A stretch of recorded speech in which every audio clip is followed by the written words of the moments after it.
Williams, Clement Freud, Peter Jones and Sheila Hancock in just a minute. And as the minute waltz fades away, here to tell you about it is our chairman, Nicholas Parsons.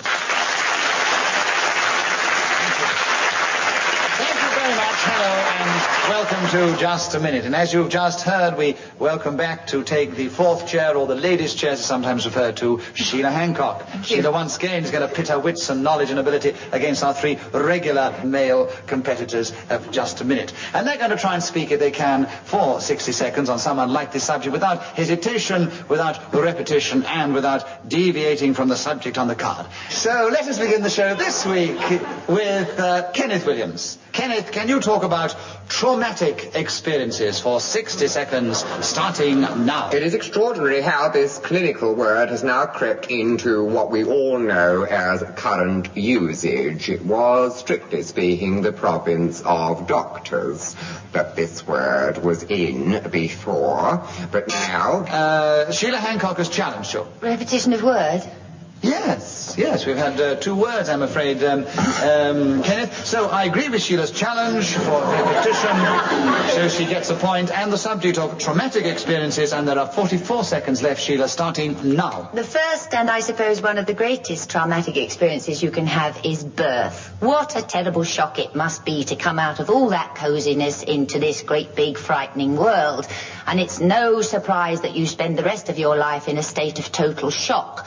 And you finish up with another traumatic experience, which is death, which must be equally startling when you wake up and find yourself wherever you do after that. Clement Freud is challenged. Deviation. Why? It hasn't been proved that you wake up after death. Hasn't been proved that you don't, though. Ah, very good point. I think you can assume that death is a shock from which few people recover. Who asked you to put your order in? You don't. Nobody sits around waiting to be invited in this game. No, I quite agree, Peter. It would be the Kenneth Williams half hour. Sheila, I disagree with Clement's challenge, so you gain a point for a wrong challenge. You keep the subject, and there are 19 seconds left on traumatic experiences, starting now. Another pretty startling one is the first time... Clement Freud is challenged. Repetition is startling. Yes, you did have startling ones before. Yes, I'm afraid so, Sheila. There are now 12 seconds. I'm sorry. There are now 16 seconds left on traumatic experiences with you, Clement, starting now. It is very strange that few people realize traumatic experience comes from the German Traum, a dream. So in fact, traumatic experiences are dreamlike occasions. Kenneth Williams is challenged. Dream twice. Dreamlike. No, he didn't say... He just said dreamlike then. And the word was dream before. I know what he's doing. I didn't hear you. He said the word Kenneth. derived from the German, which means dream, No. and it means the shock when you're in a dream-like state. So he said dream twice. What did you say? You didn't... What did you say, Clement, then? Dreamlike. It's not dream. Dreamlike. I'm going to ask the audience. I don't know. Would you... Oh, don't ask the audience. Why not? No point. Well, when we have an impossible or difficult decision to make... That's not important. This should be a simple decision for a chairman to make. A man says dream, and then he says dreamlike. Yes, well, that's all right. I would have said it's absolutely all right. No, the word's not hyphenated. So therefore the word dream occurs twice in speech, and therefore it's against the rules, and I have the subject. In other words, you want the subject, Kenneth, but dreamlike is a word, so Clement Freud has a point for an incorrect challenge, and there are 4 seconds left, starting now. Many other words like traumatic experience. Peter Jones is challenged. Repetition of like. Oh, yes!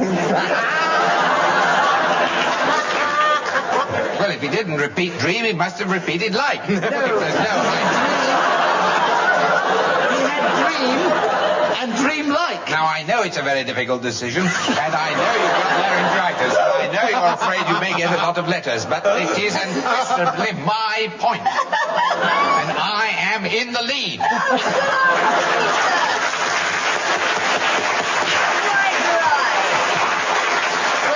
See, Peter, even if you don't play it like Kenneth Williams, it's good to try and play it like Kenneth, and you do get some nice stick up for yourself more, Peter. Well, They do you down in this game. Yes, I know they do. Yes, I've had about as much as I can stand, Sheila. I don't mind telling you. I'm afraid, Peter, as much as we appreciated your panache there, he didn't repeat the word like. It was dream. He didn't repeat the word like. No. So he has a point, I'm afraid. You tried very hard, there's only 1 second to go. With you, Clement Freud, 1 second to go, starting now. Hello there. Well, in fright of being attacked on all sides, Clement Freud kept going successfully to speak when the whistle went. And as you know by now, when the whistle goes, it tells us that 60 seconds is up, and at that particular moment, whoever is speaking gains an extra point. Clement Freud is now definitely in the lead. And Peter Jones, would you go on the next round, please? And the subject is pot-pourri. Would you talk on that? Starting... What? The T is actually pronounced. Is it? Yes. Well, if you want to, try we can have a again? potpourri. That's it. Potpourri. Now the Potpourri. audience knows. What do you say, Clement Freud? Good evening. No. How do you pronounce it, Kenneth? I'm neither concerned nor unconcerned. How do you pronounce it, Sheila? Well, I think it can either be potpourri or potpourri. Yes, exactly. Well said. Exactly what I was doing. Potpourri How would you or like me to potpourri? pronounce it? I mean, I'm the one that's got to talk about it. When you decided, you tell me how I will put it to the audience. How would you like Peter to pronounce it? The audience want a potpourri. Ignorant Potpourri, lot, yes. ignorant They're lot. not, that's quite right. Your French would say potpourri. But if the audience, being English, want a potpourri from you. Yes. For 60 seconds, starting now. Well, it's something that I associate with old English cottages and gardens with hollyhocks and roses round the door and pansies and sweet William and old flowers. I got that reference. Pansies and Sweet William. I'm not going to sit here and take that lying down. That's what he meant about earlier on about he had enough. Well, he meant that's his comeback, isn't it? And a crafty comeback. He's gone red. Look at him. Yeah. I'm telling to conceal. You should know Peter hasn't the slightest idea what you're talking about. Were you challenged for repetition of old? Now I realise I was wrong challenge. I withdraw that. I'm terribly sorry, Peter. You should have thought very quickly and said he repeated old, and you could have had him on repetition. I wasn't quick enough, Phil. Brain There are 47 seconds left for you now, Peter, on potpourri, starting now. Now get as many petals from these fragrant blooms and blossoms as you can. Dry them in the sunshine if you can find any, and then when they are really crisp and fragrant, drop them into a bowl or other Hesitation. Yes. So what were you searching for? Well, I was trying to avoid using that pot, because it had an idea. I mean, I know it's nothing. It's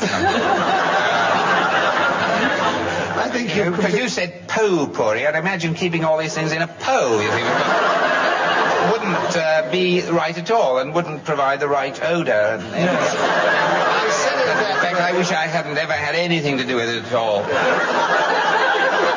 I gave an alternative pronunciation so that you could take it the other way and Well, I interpret know. it the other way. Yes, There are that's 28 seconds with you, Sheila, on potpourri, starting now. Often these things are in jars or they can be in a little sachet, and the idea is, I think, to keep it amongst your undies or your handkerchiefs, and that imparts a nice fragrance for you to carry around with you. It may have started, like most of these perfumed things, around the time of the plague, where people waved things in front of them to prevent themselves getting the disease. In those days, they probably were an orange. So Sheila kept going then successfully and spoke when the whistle went, gained the extra point, and has taken the lead at the end of that round. Clement Freud, will you please begin the next round? The subject is peanuts. Can you talk on peanuts for 60 difficult to do. seconds, starting now? Peanuts are also known as monkey nuts and come in outer husks containing an inner oleous kernel which can be squeezed to provide oil. Well, he said it himself, hesitation. Yes, and that fact that he completely dried up after 15 seconds, which is so unusual, nobody could believe it and nobody dared to challenge. Sheila, you got in first and you have 45 seconds on peanuts, starting now. You can have these salted, and very tasty they are too. Monkeys like them quite a lot, and children take them to the zoo and feed the animals with them. They also are nice in brownies, which is a sort of biscuit that you can put them into, and very crunchy and nice they are. Kenneth Williams has challenged. Too nice.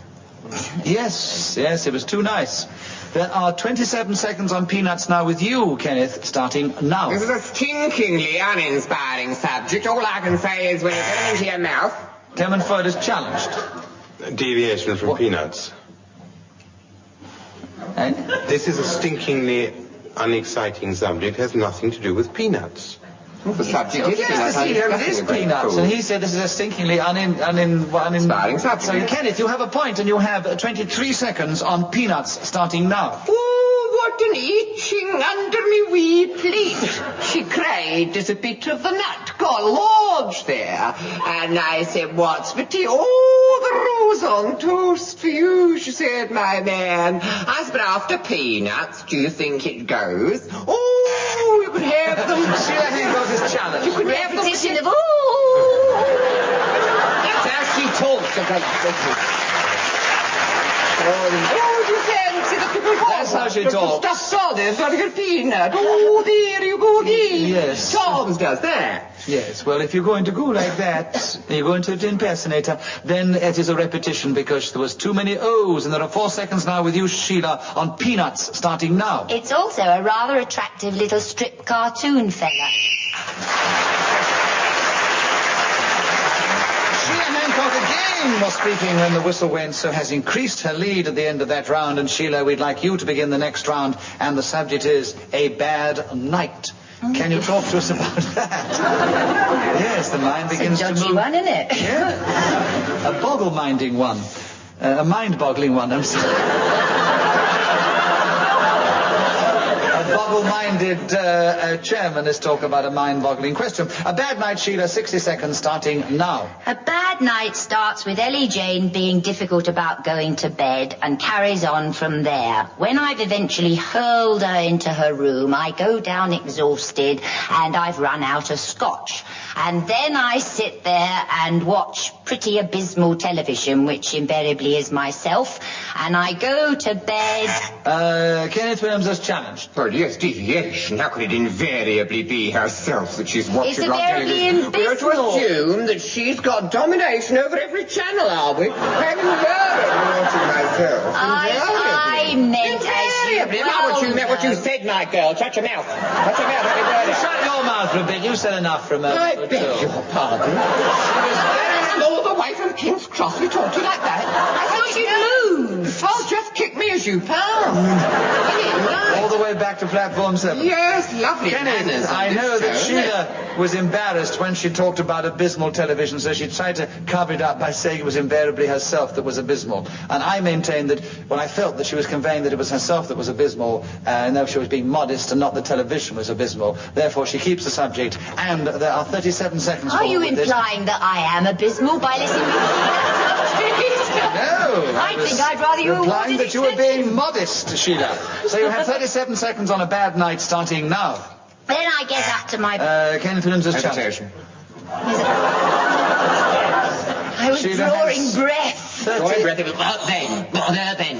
seconds on a bad night, Sheila, starting Oh, now. it's been nice to And see when you. I get Can't we? into Really, the it's bed, been nice. I can't get comfortable. Clement Freud is challenged. Repetition of bed is the sad Yes. 33 seconds now on a bad night, Clement, starting now. Of all the bad nights, Sir Lancelot was probably deemed to be the very worst. He not only beat his wife, he neglected his children.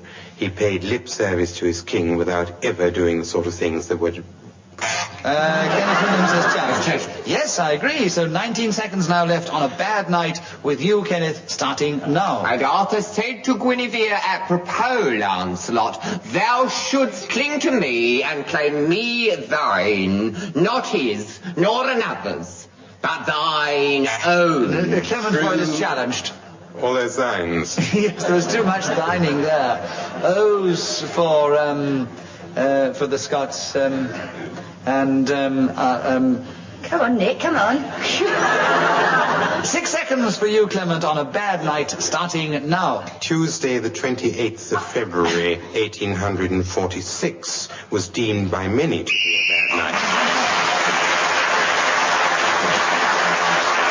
Clement Freud was then speaking when the whistle went. He moved forward, but he's still in second place behind Alida, who is still Sheila Hancock, and Kenneth Williams. Your turn to begin. The subject, the Golden Fleece. One of those lovely ones that Ian Messer thinks of especially for you. Will you talk about it now for 60 seconds, starting now? Of course, it does all have its origins in Greek mythology, with this Eno did not like the first husband's love of children, and Nephili got this fleece out which could fly through the air, and these kids went off.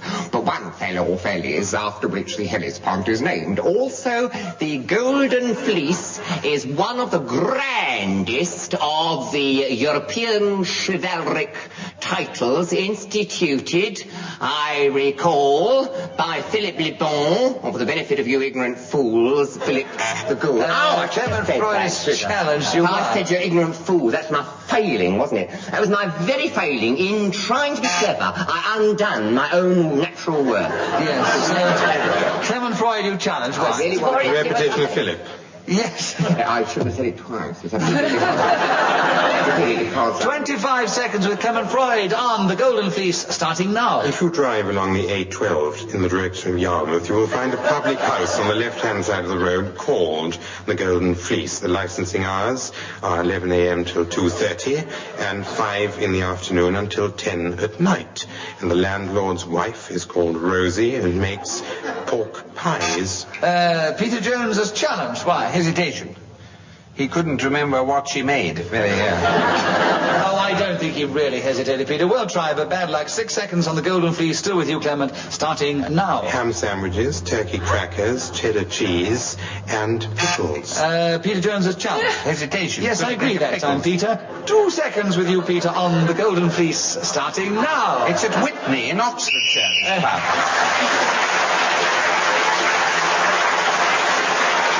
At the end of that round, Peter Jones and Kenneth Williams are equal in second place, behind Sheila Hancock and Clement Freud, who are equal in first place.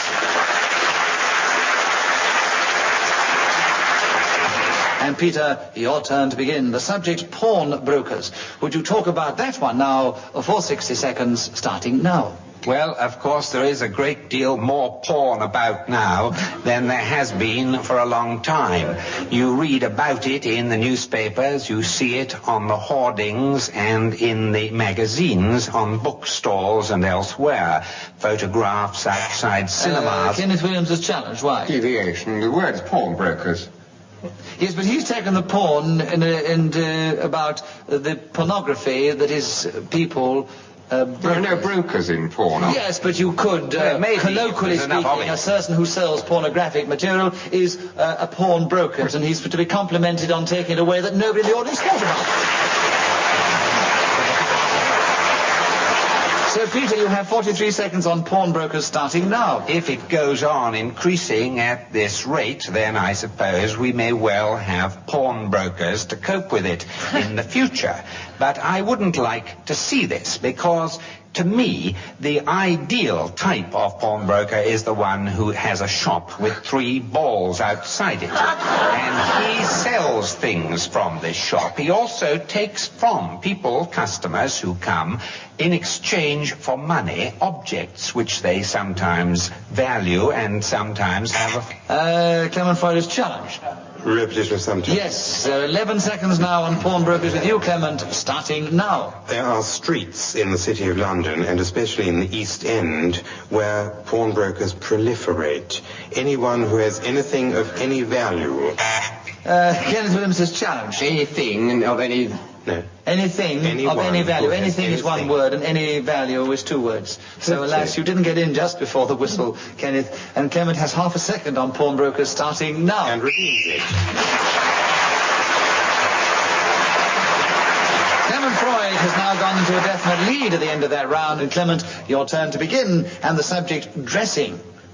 Would you talk on that for 60 seconds, starting now? In the culinary sense of this word, dressing consists usually of oil and vinegar, salt, pepper, mustard, and any herbs or spices that you might like to put with it.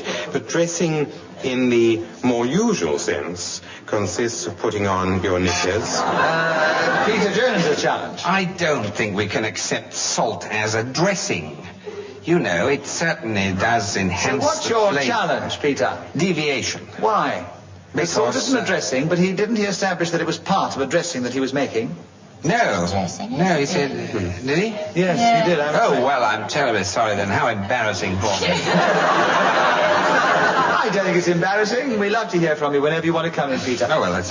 Be our guest. 43 seconds with you, Clement, still on dressing, starting now. After a game of football, you go into something called a dressing room, in which in the first instance you remove all your outer clothing, often your inner ones as well, and at the end of the match or contest in which you've taken part, you go back to this dressing emplacement, encampment, if you will, and put on. Sheila Hancock is challenged. Can't honestly call it a dressing encampment, can you? Isn't that slightly devious? Yeah, I think if you're searching for another word, it's jolly difficult. To me, encampments has a very military ring to it, I must say. I played all my games in the army. I think it's a difficult one on which to... I know, as it's difficult to judge, let's ask the audience with their superior wisdom to be the final arbiters in the situation. And if you agree with Sheila's challenge about the encampment, will you cheer? And if you disagree, will you boo? And will you all do it together now? Sheila, they don't want an encampment for a dressing room.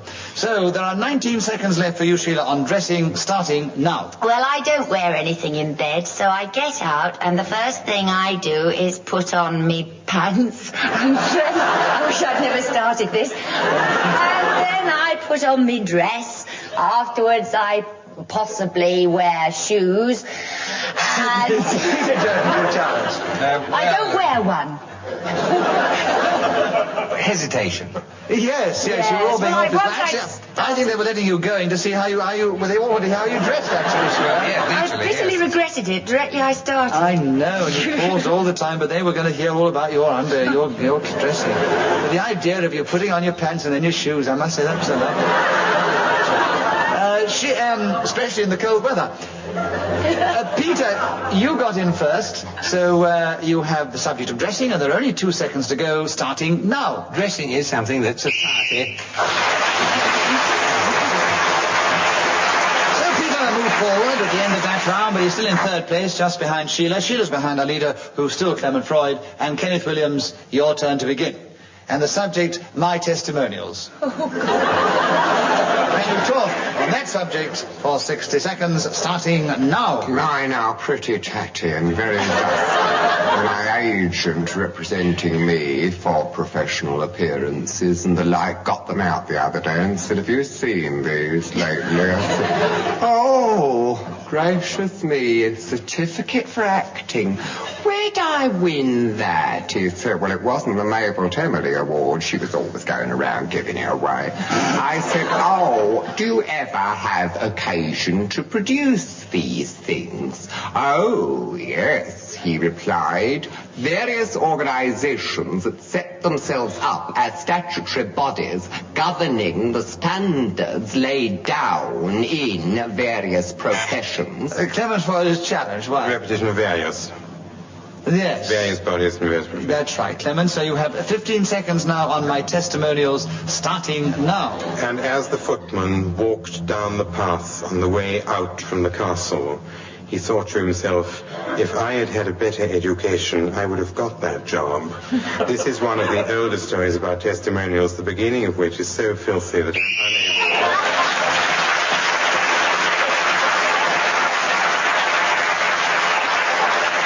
I'm glad the whistle went any further before we got any further. But alas, we have no more time to play just a minute. So let me give you the final score. Kenneth Williams finished in a commanding fourth place. Peter did extraordinarily well, was quite brilliant, but he did finish in third place. Sheila was outstandingly good and finished in second place behind this week's winner, Clement Freud.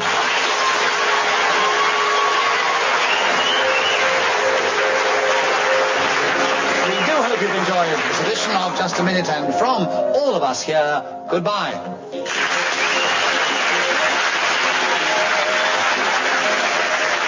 The chairman of Just a Minute was Nicholas Parsons. The programme was devised by Ian Messiter and produced by Simon Brett.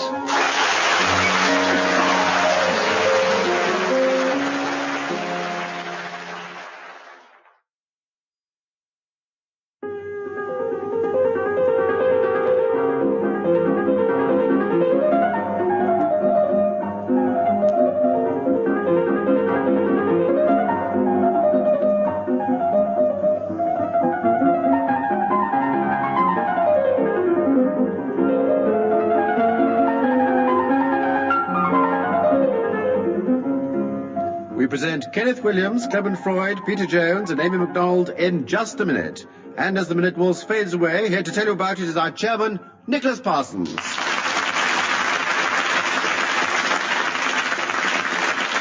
Thank you. Thank you very much indeed. Hello and welcome to Just a Minute. And we do hope that you all had a lovely Christmas. And you're going to have a wonderful new year.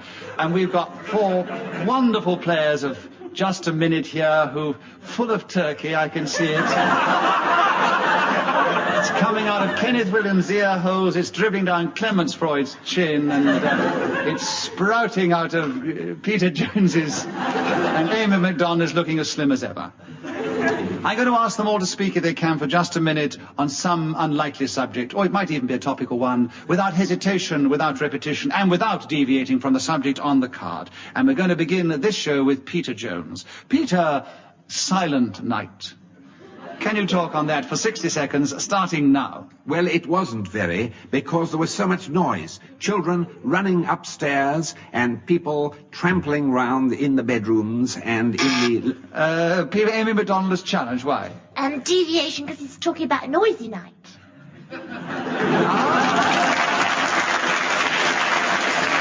A very good challenge. The audience applause convinces me that you have a correct challenge, so you gain a point for that. You take over the subject of Silent Night, and there are 50 seconds to go, starting now. When all is quiet and you look out and the sky is sparkling with stars, and you hear in the distance a choir of angels singing, Silent Night, Holy Night. All is calm. Clement Freud is challenged. All is... Repetition of night. There are 37 seconds with you, Clement Freud, having gained a point, and the subject starting now. One of the most boring conversations I ever had in my life. Peter Jones is challenged. I don't want to hear the most boring conversation you've ever had in your life.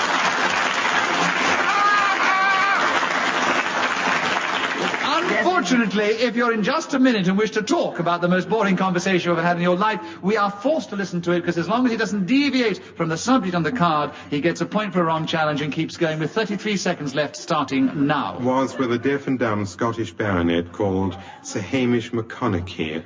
Good morning, I said, and there was no reply whatsoever, which surprised me at the time because I was unaware of his physical debility. But over the years we became tremendous friends, and I must say he was the most silent night that has ever been my misfortune. Amy MacDonald has challenged you. Amy, what is your challenge? Deviation, he's not talking about that sort of night. You believe that there wasn't such a night. You don't believe that he ever had this boring conversation. No. No, not even in his imagination. No, I don't believe that this night exists. If he does, perhaps he would write in, and I will award the points to Clement Freud. How can he write in? He can't hear us.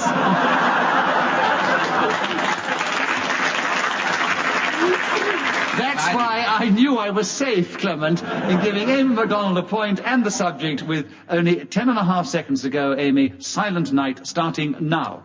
One day I came home from work, and you know how it is, I was really raring to go. And I got on the telephone, and I rang up all my friends, and I said, come round and let's... Those who follow the game will know that after 60 seconds a whistle is blown by Ian Messiter, which tells us that we have no more time for that round, and whoever is speaking at that moment gains the extra point. It was Amy MacDonald, so we will never know what happens when she's raring to go. But she does have a lead over everyone else at the end of that round. And, Kenneth Williams, we're now going to hear from you. About time. The subject is a very personal and topical one, St. Nicholas.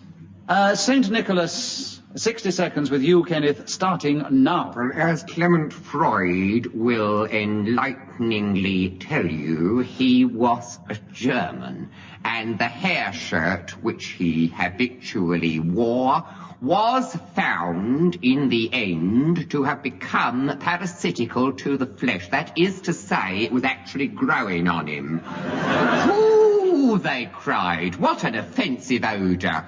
Get it off, Nick. Because they was always calling him by these shortened versions of the name. He hadn't got the kind of dignity or persona that you would call ex-cathedra. So naturally they always did address him in these endearing terms. And they ripped it off. Well, there was a terrible scream, and he shouted, "Help!" you see.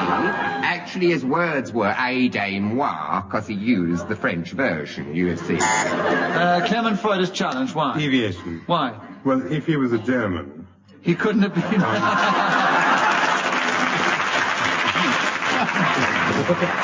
Actually, He wouldn't have said aidez-moi. But he could have said, even if he was a German, he still could have said aidez-moi. Actually, earlier on, he said, "Get it off, Nick," which was English, wasn't it? Yeah. So he's been using more than one language. Clement, you have a point. 4 seconds, St. Nicholas, starting now. Hagiographers all over the world will tell you... Kenneth Williams is challenged. What's this blinding us all with science, hagiographers? What's this mean? I don't know what he's talking to, you know? Well, it is in English, at any rate. You were spouting German and French. And Yes, I know. He wasn't deviating from the subject of St. Nicholas. Clement, you have a point and 2 seconds on the subject starting now. St. Nicholas on the... Clement Freud was then speaking when the whistle went, so he has taken the lead at the end of that round, and Amy MacDonald is now in second place. And Clement Freud, will you begin the subject goodwill? Will you show some of the goodwill that we all expect at this time of year in 60 seconds, starting now? When you buy a downtrodden cafe on the Great West Road, for which the lease is £4,593, there's always a sum which the estate agent expects you to pay in respect of goodwill. The fact that no one has ever been in the establishment, that hardly anyone is likely to go there, that it is now on a bypass around which no one ever turns up, is beside the point. Goodwill, they say. Peter Jones has challenged. he just said it was beside the point, so it must be a deviation. Which is Must be. He said it's beside the point. Yes, what a difficult challenge. This one I will have to put to the audience because No, it give might... it to him. Give it to him. Well, I've got to be fair. It's the season after of all, goodwill. it may I'd be like you to beside give the point, but at the same time, This is not... the season of goodwill. I would like you to give it to him. All right, Kenneth has given you a point. You've given one to Peter Jones. Actually, I don't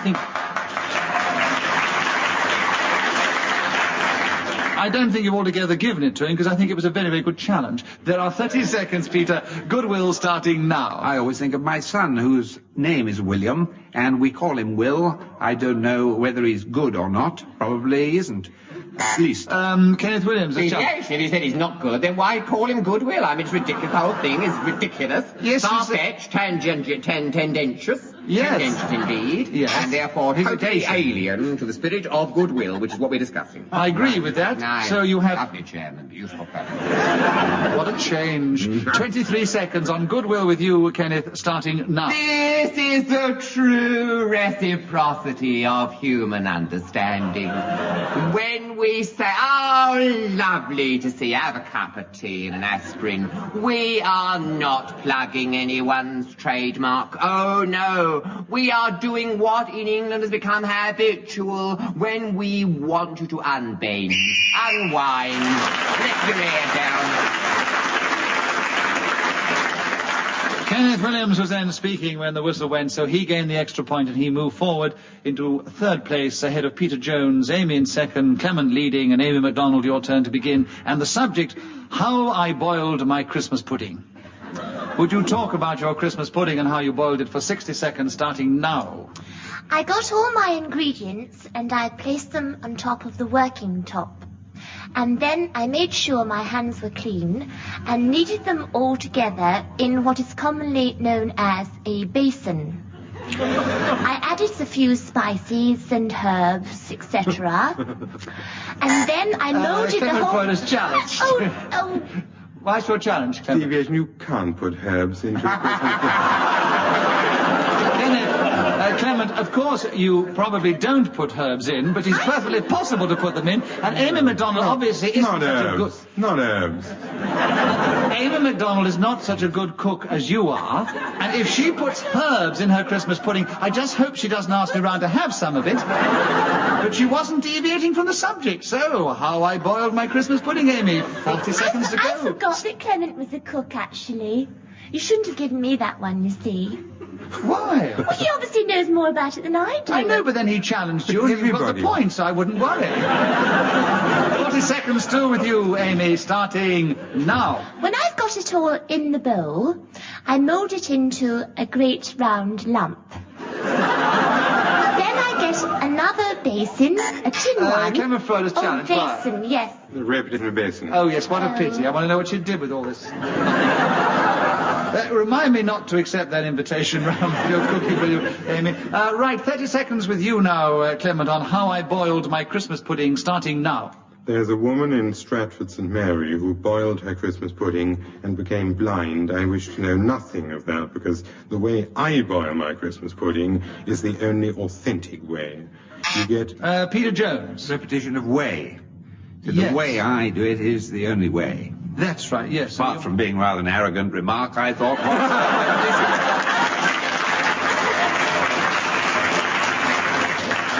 I give you 1 point for a correct challenge. I can't give you one for arrogance of your opponent.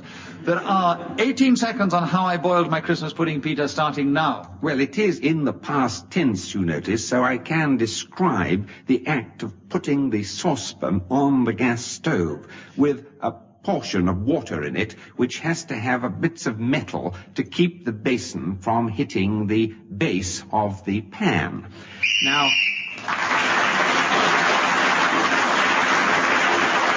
Peter Jones was then speaking when the whistle went. He's now moved into third place. And, Peter, it's also your turn to begin. What I got for Christmas.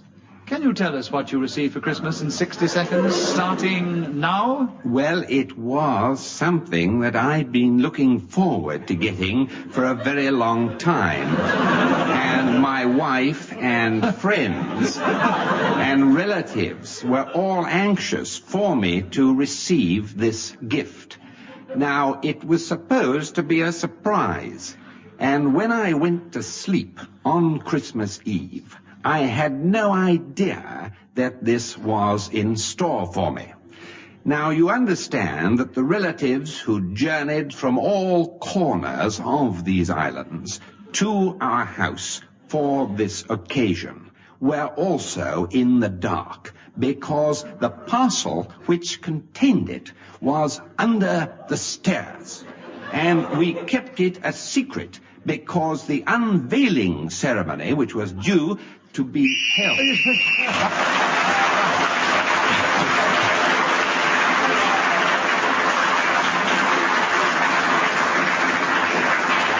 And we will never know what he got for Christmas. He never got as far as the unveiling ceremony. Never heard of unwrapping a parcel referred to as an unveiling ceremony. If you keep going without being interrupted for 60 seconds, you gain a bonus point, which is just what Peter Jones has done, and the first person to do it for a number of weeks. Congratulations, Peter. You have moved forward again, but you are still 1 point behind our leader, who is still Clement Freud.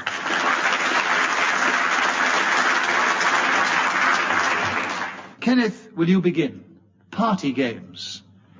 Can you give us some information, a few hints, or some inside knowledge on that subject in 60 seconds, starting now? Here's a pencil and pad, and you won't find it bad. These games that we all of us know. Pass them on as you write them, and ad infinitum, it's just party games. Make a good party go. Which was what someone once said to me on this subject. Now, hide the thimble. Quite amusing. Postman's knock. Very interesting. And the marvellous pin cushion. Now, this is probably the most intriguing of all. You have this playful instrument which is designed so that without being obvious in any way, there is a prick which will be felt on a certain occasion when you manipulate a tiny piece of wire. Now, you get somebody who's tremendously dignified to sit in this place, and then you press it, and they go, oh, yeah! And as you said, press it, Clement Freud pressed his buzzer. What's the challenge, Clement? Hesitation. He started giggling. 5, and the audience say no as well. 5 seconds still with you, Kenneth, on Party Games starting now. Well, he's put me off terrible. Clement Freud is challenged. I feel terrible. Clement, what was your challenge that time? Deviation. That Why? had nothing to do with party games. It does. He was just going off and said he'd put me right off. It's one of those things. He was put right off, but he was still on the subject of party games. Some party games put you right off. There are 3 seconds for you, Kenneth, on Party Games starting now. Another kind of party game is when Lord...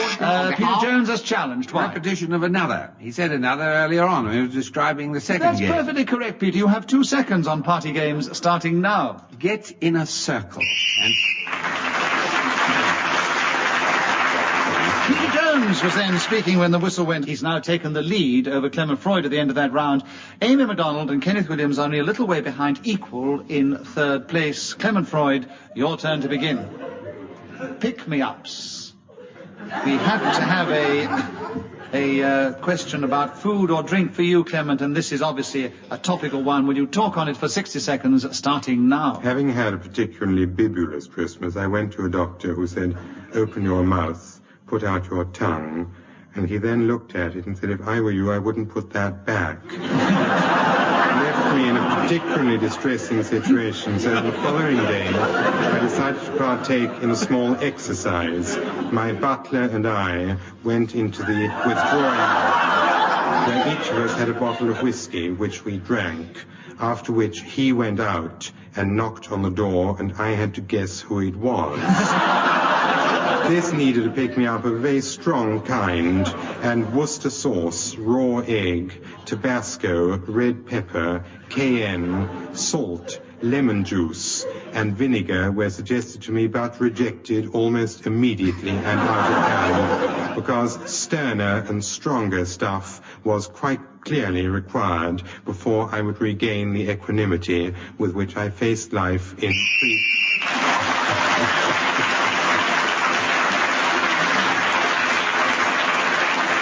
It is not often that we have 2 clear rounds in one particular game of Just a Minute, and Clement Freud has now achieved it. He gets the extra point for speaking when the whistle went.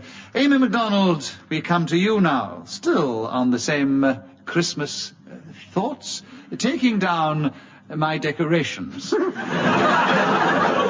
you talk on that subject for 60 seconds, starting now? It's very sad, really, to have to take down your decorations, but of course very necessary. First of all, you need one ladder. You get on the ladder and... And Clement Freud is challenged. Oh, I've done it again. Oh, you need one ladder and you get on the ladder. Oh, dear. Well, maybe you'll get back, Amy, but you did... I'll catch you now. Yes, I'm sure you will. It's 47 seconds with you, Clement, on taking down my decorations, starting now. walking into a famous West London store and carrying on my left jacket pocket both the insignia of the Victoria Cross and that of the Victoria... She got that. Got you. You, Victoria. Yes, definitely. I thought you were going to challenge on the fact that it was deviation because he hadn't got a Victoria Cross. That's why I was asked to take them down. Yes, that too. It's all right. 37 seconds on take. I realised that, but I hadn't got as far as saying it. 37 seconds on taking down my decorations, Amy, starting now. I climb up the steps and first of all have to unhook the balloons. To do this, you need a very small object with a little hook on the end of it in order to get the tacks out. This takes an awful lot of time. Clement Freud is challenged. There's no tax on balloons. The tacks were in the wall holding up the balloons as far as I'm sorry. I mean, I know the government has gone berserk.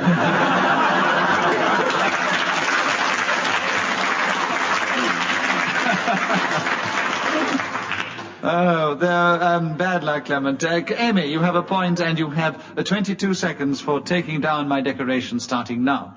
This involves a great deal of trouble, and you have to do it properly, otherwise you leave great holes in the wall.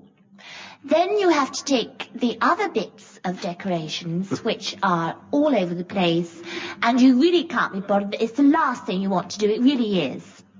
And they're all over the place. You've challenged. Hesitate. Oh, yes, I'm afraid it was. The last thing you want to do, it really is. And having said it really is... I was only breathing. Honestly, I was getting quite a flow. And it was going to be beautiful.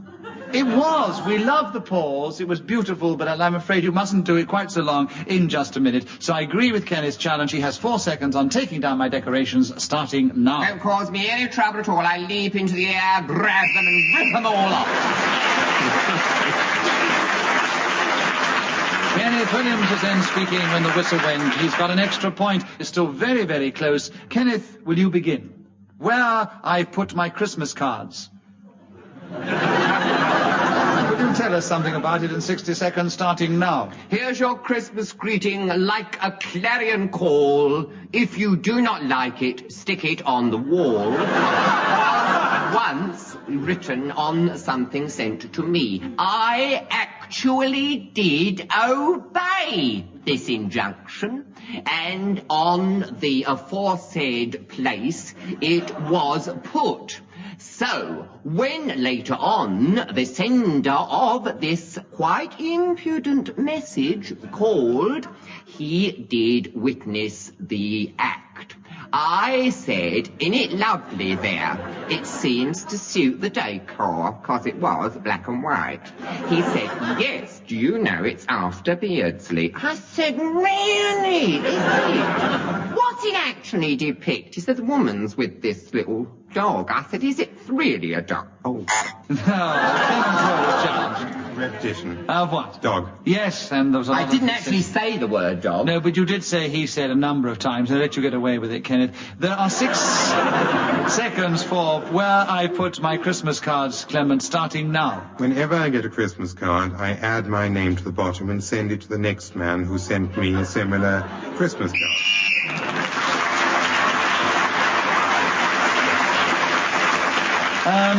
Clement Freud, my New Year resolution. Now, as New Year is not very far away, we would love to hear, I hope we hear from all of them in this round, because I do want to know what some of their New Year resolutions are going to be. We start with you, Clement, 60 seconds, starting now. My New Year resolution is to stop drinking, smoke no more, and give up women, because then I would live longer. But it was explained to me that it would only seem to be that much. So now my New Year's resolution is entirely different. I'm going to take upon me a great quantity of gold and silver and scatter it among the marketplaces of the cathedral cities of England, wishing... Kenneth Williams has a chance. Oh, good. Yes.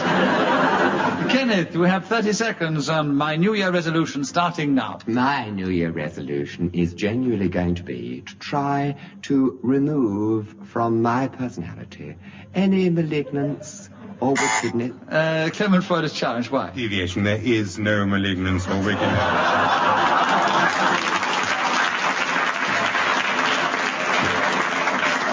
You can't resolve to do the impossible. Now, if I was to say that was an incorrect challenge, it would be very, very unfair to Put it Kenneth. to the audience. No, I can't, because they believe with you. They just clap that Kenneth hasn't got any malignance, but we want him to keep the subject. And as you're well in the lead, I think you can afford to do it, don't you? Let him keep the subject. Yes, let him keep the subject. All right, my New Year resolution is still with you, Kenneth, and there are 21 seconds left, starting now. Resolution to forget hindsight and foresight, and like a puppy, throw yourself onto the new mown grass and just enjoy that moment. Stop thinking of the future, what's behind you, and surround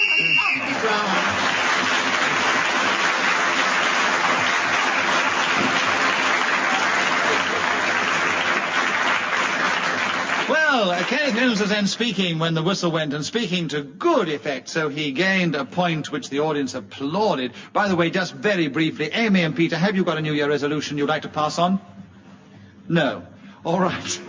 I will give you the final score now, because I'm afraid we have no more time to play just a minute.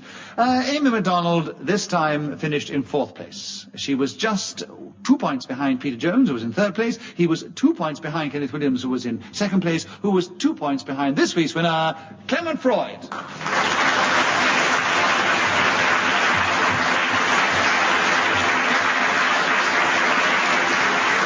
Well, we do hope you enjoyed this edition of Just a Minute. And before I go, may I say, from all of us here, a very, very happy New Year, and until we all meet again, goodbye.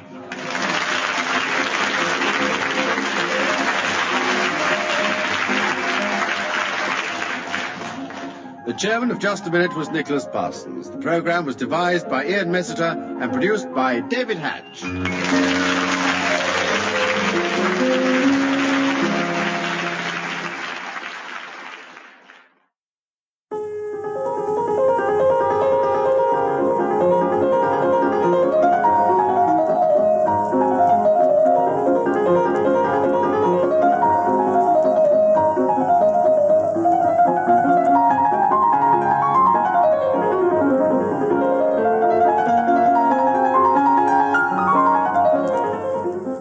We present Kenneth Williams, Derek Nimmo, Clement Freud and Andre Malley in Just a Minute. And as the minute waltz fades away, here to tell you about it is our chairman, Nicholas Parsons. Thank you. Thank you very much indeed. Hello and welcome to Just a Minute. And as you just heard, once again we have 4 most exciting and experienced players of the game. So let me right away ask them all in turn if they can speak for just 1 minute on some unlikely subject without hesitation, without repetition, without deviating from the subject which is on the card. And we'll begin the show this week with Clement Freud. And Clement, the subject that Ian has thought of is fan mail. Can you talk about that for 60 seconds starting now? Fan mail is rather like chain mail. Kenneth Williams, Hesitation. Yes, right away, I agree, it was a definite hesitation. Rather keen and rather sharp right at the beginning of the show, but it was a hesitation. Kenneth, a correct challenge, so you gain a point and you take over the subject, and there are 56 seconds left. Fan mail starting now. Mine is never ending. It's like some great stream through the letterbox and includes extraordinary items. I've had lots of air. I've even had a bit of cake sent to me. Someone said we'd like you to be in on the celebrations we enjoyed so much, as you have given us so much pleasure. Andre Malley challenged. A repetition of 2 lots of so much. There was so much and so much and so much pleasure and so much cake and so much frivolity. Andre, I agree with that challenge, so you gain a point and, of course, the subject, and there are 35 seconds left on fan mail starting now. The fan mail I've received has mostly been from women, which is somehow a little bit disappointing. I occasionally get a lonely soldier who writes a very long, nice letter. Clement Freud is challenged. Why? Hesitation. Oh, I don't think so, no. No, I thought you were going to say something else. No, I don't think she hesitated, so I disagree with that challenge, so Andre gets a point for a wrong challenge, and there are 26 seconds on fan mail, Andre, starting now. They usually want a photograph, or at least that you'll reply and give them your autograph. It's an extraordinary thing to write a fan letter to somebody you don't know. I have done it 2 or 3 times to actresses that I thought were simply marvellous in particular parts they've played, but they were people that I had met once or twice. I don't think... Derek Nimmo has challenged. Written letters once or twice, didn't she? No, did I? Yes, she wrote letters, and that's right, That's you met them better, once or twice. So, Derek, a correct challenge for you, and there are 6 seconds on fan mail starting now. I did once receive a fan letter. It was from a Miss Mary... Clement Freud has challenged. Why? The subject is fan mail, not a fan letter. Yes, but you see, a fan letter is part of your fan mail.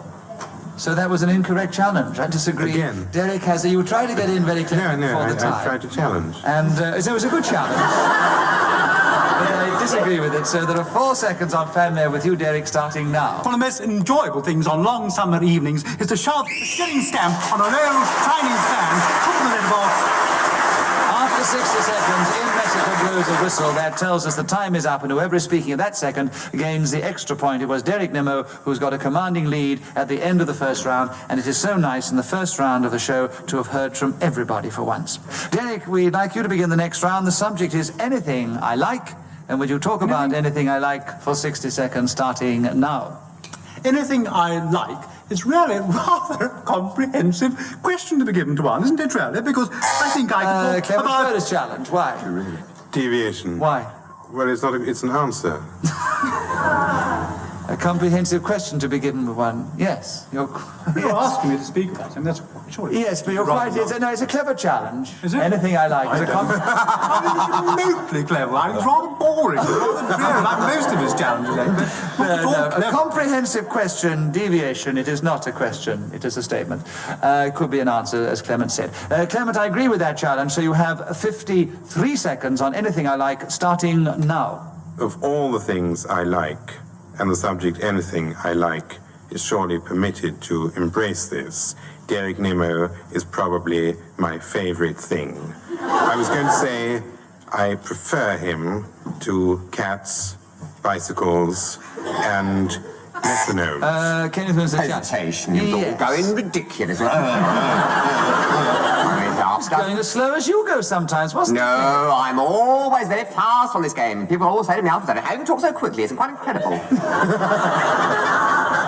Incredibly how you talk, incredibly quick. Definitely hesitation. Yes, definitely. He couldn't think of any more strange things with which to compare Derek Nimmo. I agree with the challenge, therefore, Kenneth. We're now going to hear from you on the subject of anything I like, and there are 33 seconds left starting now. Anything I like is characterized by the fact that it will, of course, be of impeccable taste. Everybody says, what nice things you have, and nice things you wear. And Derek Nimmo has challenged. Repetition of nice things. Ah, but I meant nice first time pleasant, and nice second time precise. What about you mean for things? Eh? You said things twice as well. Oh, things, yes. Oh, well. I have to say, I think you're being very pedantic. I don't think he is.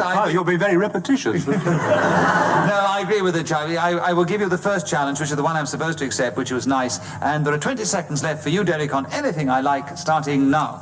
I once saw a rather strange monk wandering through a field, and I thought to myself, this is what I would like to be. I would like to be... Clement Freud has challenged. Repetition of I would like to be. I would like to be. That phrase That's right. repeated. Very well listened, I think.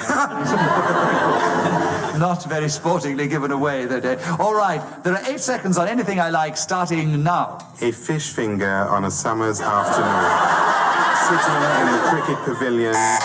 Kenneth Williams has challenged. Why? A fish finger on a summer afternoon can't sit anywhere. He said a fish finger on a summer afternoon sitting in the cricket pavilion. What a load of rubbish.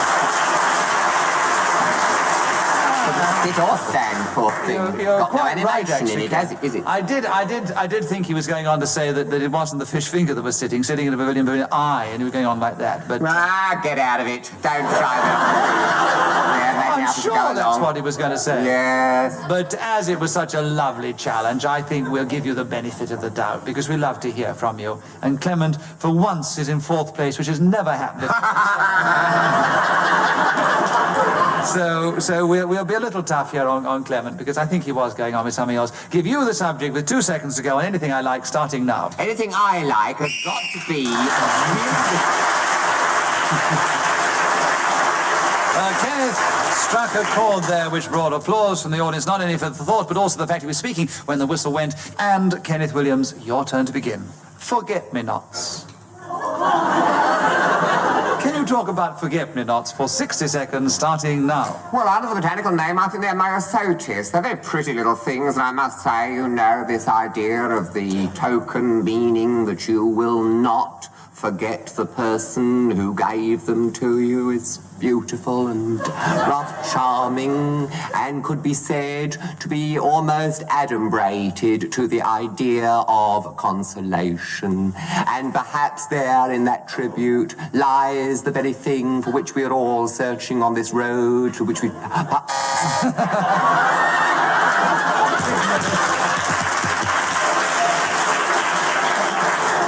What your hesitation, I'm afraid. Yeah, I'm not surprised after all that.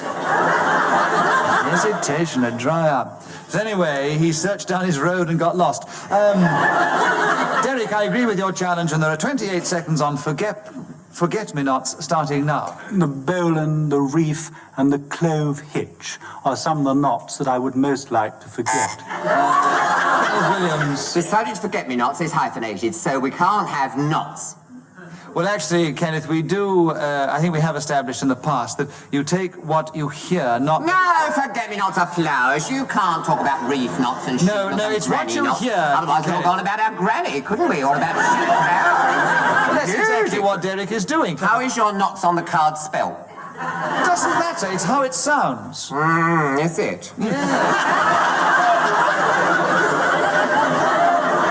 Otherwise, you'd have the subject in front of you and study it for ages before we started. And then you would not forget me not, would you? 22 seconds on Forget-Me-Nots, Derek, starting now. When I was a Boy Scout, I was always particularly prepared, and I always gave to my cup. Andre Melly has challenged. Repetition 2 always. I'm not going to be intimidated. If there were 2 always, you may have it, because that's a correct challenge. You have 11 seconds on Forget-Me-Nots, starting now. A hazy blue. How beautiful they look in an English garden, with the dew on them in the early morning and the sun rising in the sky. This is something especially... Derek Nimmo has challenged. Why? Repetition, she's using my dialogue. I always do a bit about early mornings and the dew and things. She doesn't do that. I know, but she's perfectly limited to Repetition. Well, she is, but it's you still can't, repetition. as long as you don't repeat what you said yourself, you can repeat what everybody else has said. I disagree with that challenge, Derek, so Andre has another point, and there are 3 seconds on Forget-Me-Nots, Andre, starting now. If you cut this particular flower, it doesn't last very long. So, Andre Melly gained quite a few points in that round. She has moved into 2nd place behind Derek Nimmo. Ken is still in 3rd place, and Clement is still in 4th place. Clement, it is your turn to begin. Women's beauty parlours. Why Messenger thought of that subject for you to start with, I don't know. But would you talk to us about it for 60 seconds, starting now? Ammon's Duty Palace is a place which I like to go to very much because of all the towns in the Middle East, that is probably my favorite one, and the palace contained therein has relics and memorabilia of which I've written to my people and said, here is where you ought to spend your next evening. Derek Nimmo was challenged. Hesitation. They was just grinding to a complete stop. Yeah, I think we're more fascinated to know what on earth he was talking about. Deviation, hesitation. Yes, but we'll have him for hesitation. Why deviation? No, I think it's disgraceful the way you're picking on people's mannerisms. Good gracious, I mean. I know. Certain weaknesses. Very I mean, he's not a person that talks very quickly anyway. But to seize on people's weaknesses like I that, know. it's most unchivalrous of you, know. Nemo. Horrid. I think it was Horrid. quite wrong of him to try and do it the same way that you do it. Horrid, really horrid. I should apologise immediately. No, hesitation, I agree, Derek, and you have the subject now with 32 seconds on women's beauty parlours, starting now. I went to a woman's beauty parlour in Hong Kong. It was quite an extraordinary experience. The lady in charge elected to give me a massage, which I had not requested. Kenneth Williams has challenged. Such as ladies' beauty parlour, you wouldn't get a massage in a ladies' beauty parlour. You obviously went to another kind of beauty parlour, so I think you're deviating Oh, from yes, the you subject. can have a facial massage. Now, this subject is women's beauty parlour. Yes, and in a women's beauty parlour you can have No, a she facial said a massage. You No, were I wrong. didn't. I said I went into a woman's beauty And parlour. he had a in Hong massage. Kong. It could be a facial massage. You could No have a women's massage your beauty parlour nose. would give him a massage. Now then, You- come on. Why not? I'm not going to suggest it's because no. I mean, you can have a massage. You can go to a woman's beauty parlour and have your hair cut by a female hairdresser, and they might massage your scalp at the same time. Does that satisfy you? Well, if you go about to women's beauty parlours having yourself massaged, Derek and I go together, usually in Hong Kong. Derek, I disagree with the challenge, so you have another point, and there are 23 seconds left on women's beauty parlours, starting now. If you have a spare afternoon, go down the Brompton Road in London, in England, and there... Andre Melly has challenged. Yeah, hesitate. Yes, I agree. Yes, he couldn't think where he was in England. He's been away for so long. Andre, you have the subject now of women's beauty parlours with 17 seconds left, starting now. They're usually decorated in a kind of pale pink or soft lilac. The people there have a particular attitude towards you. Derek Nimmer has challenged. Funny words, particular. Deviation. Deviation on what? She said particular. Did you know she did? Well, she was spitting and then saying particular. Anyway, it is very difficult when the words don't come out just pat like that, but I suppose it is deviation. Derek, you have the subject and 9 seconds on women's beauty parlours starting now. The curious thing about women's beauty parlours is that they're mainly enhanced. I've lost the word again. Hesitation. After that word, I'm not surprised. I don't know what I'm talking about. Absolute rubbish. I'm so sorry. Give woman's beauty parlour in Ponst somewhere. Embarrassing. Some of the places you've been to abroad, I keep quiet about, Derek. Clement, I agree with the challenge. You have 4 seconds on women's beauty parlours starting now. If you walk down Oxford Street, you find more women's beauty parlours.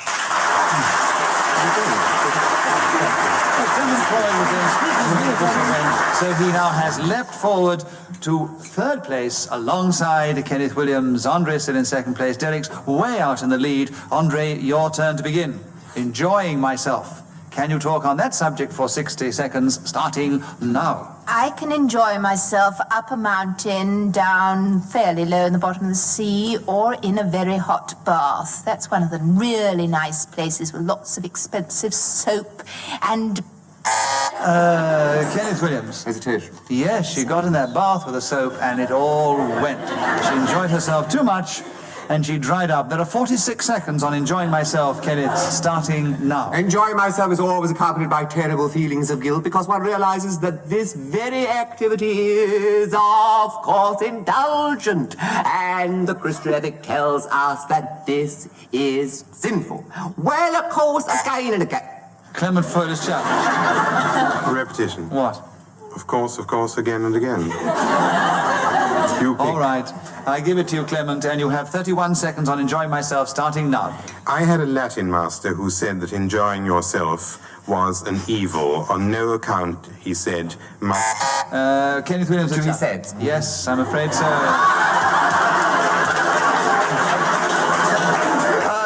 The laughter is because Kenneth gets so excited when he gets one back at somebody who's done it to him previously. Kenneth, you have the subject back now with 24 seconds on enjoying myself, just that you look like now, enjoying yourself, starting now. Of course, this is sensation. Clement Freud is challenged. It's the 3rd, of course. I'm not going to give it on this occasion because he was really trying to get going and he was enjoying himself as well. And, so I won't give a point. Is that...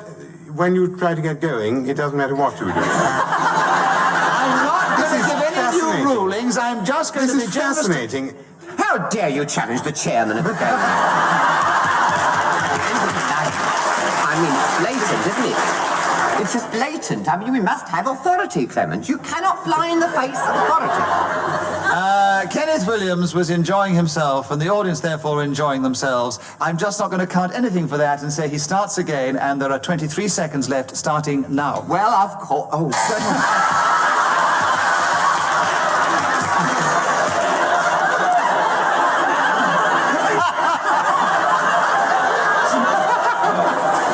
We've already established this. What it does, it inhibits people, you see. What he's done.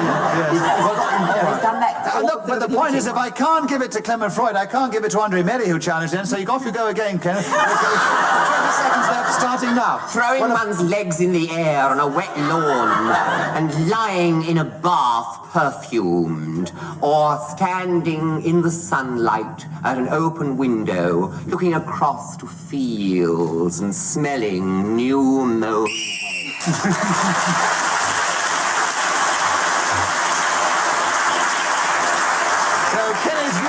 Enjoyed himself, and we all did, and so he really, with everybody else's help, leapt forward there. Kenneth, it's your turn to begin, and the subject that Ian has selected for you is Tutankhamun, or as a lot of people pronounce it now, Tutankhamun. And I find it very difficult when you have to say Tutankhamun's tomb. It doesn't sound quite right. So, Tutankhamun? Tutankhamun, 60 seconds, starting now. There was a letter in the paper about a taxi driver, took a party of Americans on a journey, and when they got out, they said, "Where is the boy king and all the gold?" And... Clement Freud is challenged. Deviation. Why? Americans don't speak like that.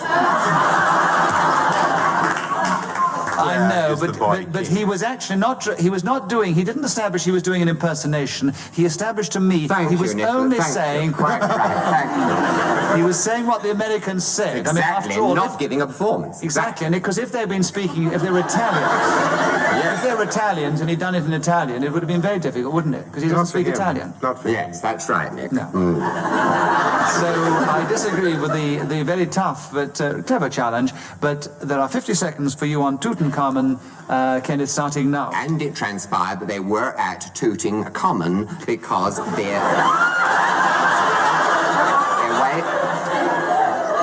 expression, you see, was interpreted wrongly by the driver, who thought they said Tutankhamun and took them Derek there. Nimmer has challenged. Deviation, they didn't say anything like that. They said, where is the boy king? Actually, you did at the beginning say they got in and said, not with an American accent, but they said, will you take us to the boy king, or where is No, the I boy didn't. king? I said they got out when he drove them there and said, where is the boy king? Because Tutankhamun had no sign of any boy king. That's right.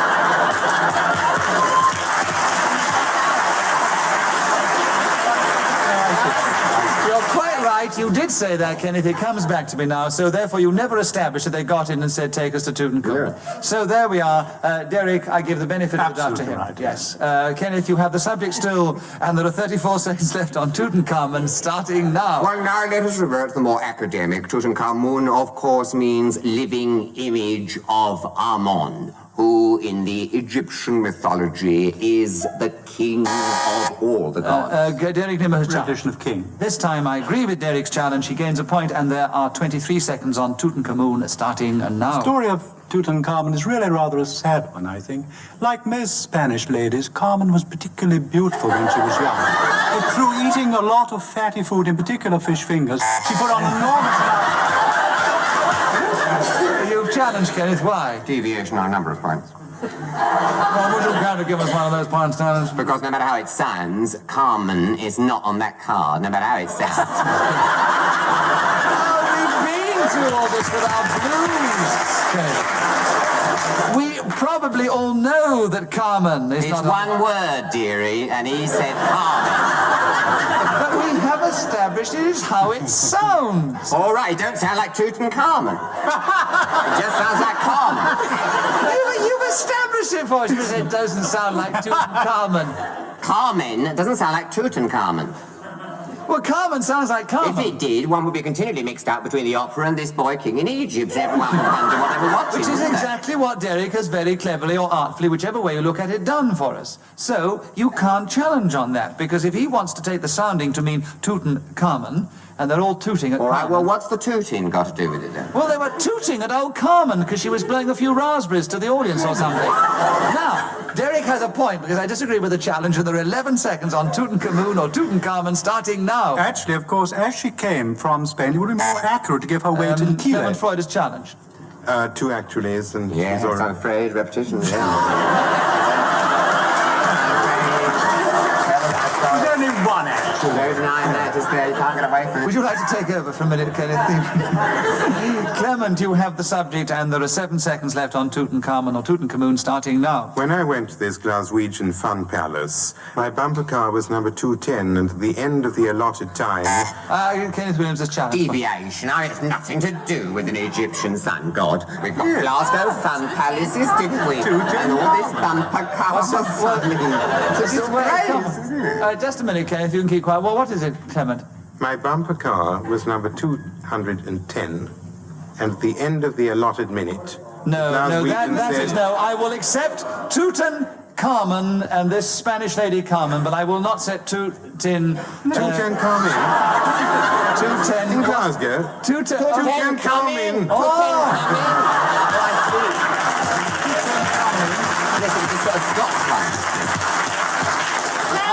But you didn't establish that the man had a Glaswegian. If you said Tutankhamun, you know, but you didn't put on the Glaswegian accent. Kept interrupting me. No, if you had done it with a Glaswegian accent, and even said, no, shut up, all of you. Did you say? If you had established that the man was speaking... Shut up, Kenneth Williams. If you had had established that the man was speaking with a Glaswegian accent, I would have given it to you, but you didn't say he had a Glaswegian accent. Therefore, I give it to Kenneth, and he has half a second on Why Tooten did Kenneth one not have Shut up, an Kenneth! American accent? That's what I want. Kenneth Williams has a point and half a second to go, and I think we have to wind up after this half second, starting now. 18th dynasty in the Egyptian royal life.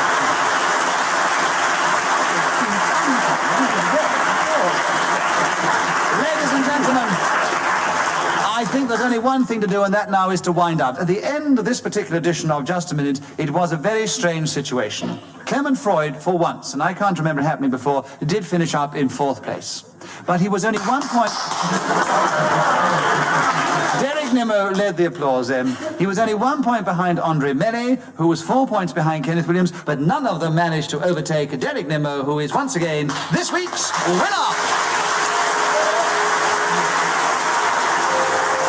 We do hope you've enjoyed this edition of Just a Minute, and we'll want to tune in again next time. Until then, from all of us here, goodbye.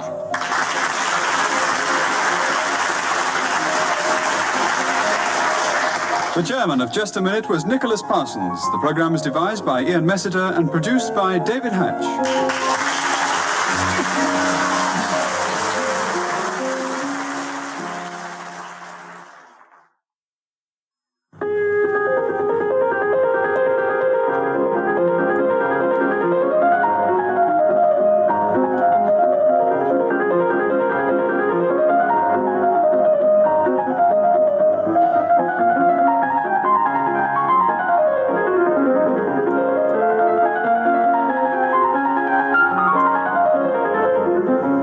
Present Kenneth Williams, Clement Freud, Peter Jones and Sheila Hancock in Just a Minute. And as the minute waltz fades away, here to tell you about it is our chairman, Nicholas Parsons. Thank you. Thank you very much indeed. Hello and welcome to Just a Minute. And we're delighted this week to welcome back Sheila Hancock to fill the 4th chair and play against our 3 regular male contestants in the game. And just to remind you, I'm going to ask them to speak as usual on for just 1 minute on some unlikely subject, without hesitation, without repetition, and without deviating from the subject which is on the card in front of me. And let us begin the show this week with Clement Freud. Clement, will you talk about what I stand for? Would you talk on that for 60 seconds, starting now? On this program, I stand for almost anything, but I suppose this subject is meant to mean what I stood for earlier on. When I joined the Scouts, it was honor, loyalty, duty, brotherly, courteous, kind, obedient, smiling, thrifty, clean in thought, word, and mind, after which I joined the army and was asked to kill people, which I stood for because I was told to. I was wearing the Queen's uniform, or possibly the King's. It didn't fit at all well. They said there was a deposit on it, but you could brush off. Peter Jones's challenge. A deviation. He's talking about a deposit brushing off. And it's nothing to do with what he stood for. Unless he lost his deposit. Well, actually, Peter, if you had said hesitation, I thought having made his little joke, he paused and he hesitated. But I'm afraid I would disagree. I still think he was on the subject of what I stand for. He'd well established that. Yes. From the Boy Scouts into the Army. And his deposit was just a little throwaway, incidentally. Well, that's what I mean. It was a throwaway, incidentally. You're admitting it. It was a deviation. If it was incidental and thrown away, it ought to have been thrown much further. It wasn't thrown far enough for me to agree with deviation, so Clement has a point. And there are 22 seconds on what I stand for, Clement, starting now. What I now stand for is being forced to drink inferior wine at tastings all over the country, and in particular in Wales. I also stand for yellow-coated policewomen racing up and giving me tickets to which I'm not...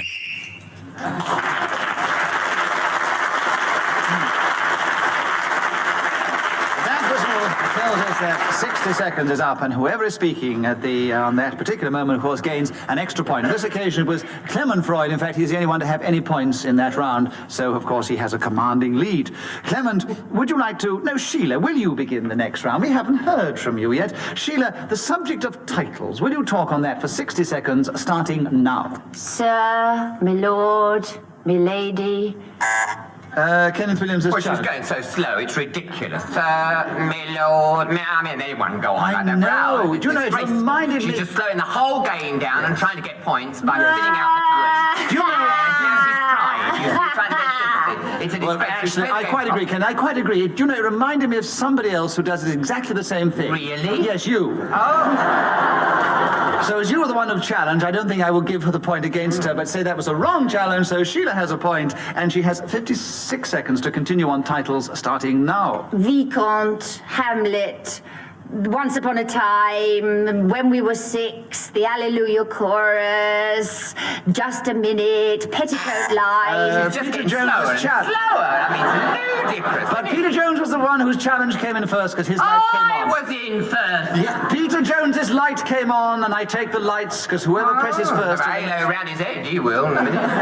Peter, nice to hear from you. What's your challenge? Well, I thought she was virgin on the hesitation. Virgin on it. Virgin. And it ground to a halt, couldn't she? Well, as I decided I don't that... know why they have women on this show. As I decided when Kenneth challenged that she wasn't virgin... I'm not going to even utter anymore if you're going to insult me like that. Oh, I know you're not. And I will not on this occasion give it against you and say that you have another point. The subject is titles, and you have 44.5 seconds starting now. Well, I shouldn't think anybody on this team will be ever awarded a title. You can have titles... Clement Freud is challenged. Deviation. Why? We all have titles like Mr. or... Well, that's not a title, is it? Yeah, it is really. As much as Sir, it's a form. It is actually. Yes, he's quite correct. Very good challenge. It's a very good challenge, which deserves a point, and therefore he takes over the subject.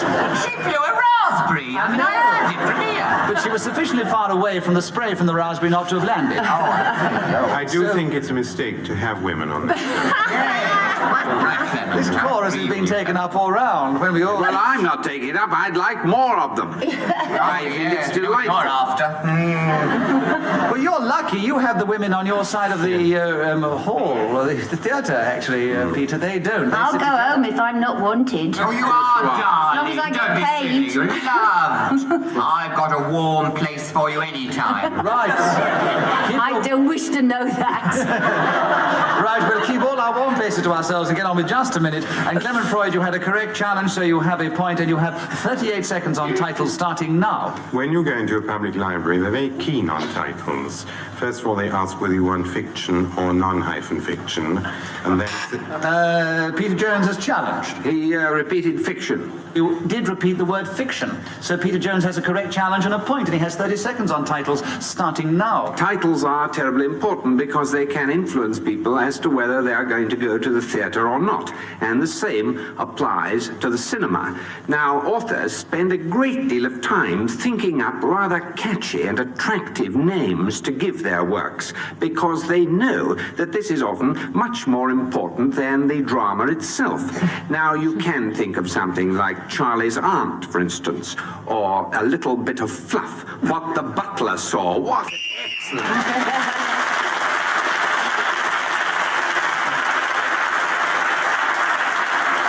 Peter Jones kept going magnificently on titles then and gave us quite a few into the bargain, and you have now gone into second place at the end of that round. And Sheila Hancock, will you begin the next round? Making the best of it. There's a involved subject to talk about, which Ian Messiter has decided to land you with. But will you go on it for 60 seconds, starting now? Well, this seems to be something that you have little or no choice about. I agree with Bertrand Russell that life is horrible, horrible, horrible. Oh, it is. Kenneth Williams got in. Yes. repetition. I think Bertrand Russell loses a point. Yes, it's such a good quotation. I think she was just showing off anyway, all those posh names. Oh, you can talk with all that erudite rubbish that you give out with. Contradiction in itself, that is erudite rubbish, isn't it? All right, Kenneth, so we're all delighted that you have the subject. Making the best of it now is with you, and there are 51 seconds starting now. Well, in the words of the greatest poet of our country, it consists in speaking the speech, I pray you, trippingly on the tongue, nor do not mouth it, as some of your players do. I would as lief the town crier spoke my lines, nor do not soar the air too much with your hands. No, it's two little words, isn't it? I do not, I was going to say, but All right, it's a wrong challenge. He gets another point and he keeps going, and he has 27 seconds on, making the best of it, starting now. Because, as Voltaire rightly remarks, you can only dig in your own bitter garden. Don't go poking your nose. Sheila Hancock did it. Voltaire didn't say dig in your own garden and don't poke your nose. Well, he didn't actually say those words. There's a sentiment, Sonny. Yeah, but you didn't say that. You said Voltaire said dig in your own bitter garden. I believe a literal translation of Voltaire would not come to dig in your own bitter garden and poke your nose. No. So I believe if you said his sentiments were that, then I would have agreed with you. So I have to give it to Sheila, and she has 19 seconds on making the best of it, starting now. I think the best thing to do is to make the most of every single second that you're alive, because you're never quite sure whether there's going to be any more.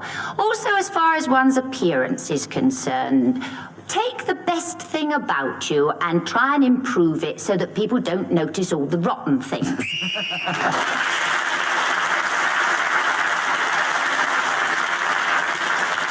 Well, that thought of Sheila's kept her going until the whistle went. She gained the extra point, and she's now in second place, ahead of Peter Jones, but still behind our leader, Clement Freud. Kenneth's moving up in fourth place. It's still anybody's game, and Clement, we would like you to begin the next round. The subject, autograph hunters.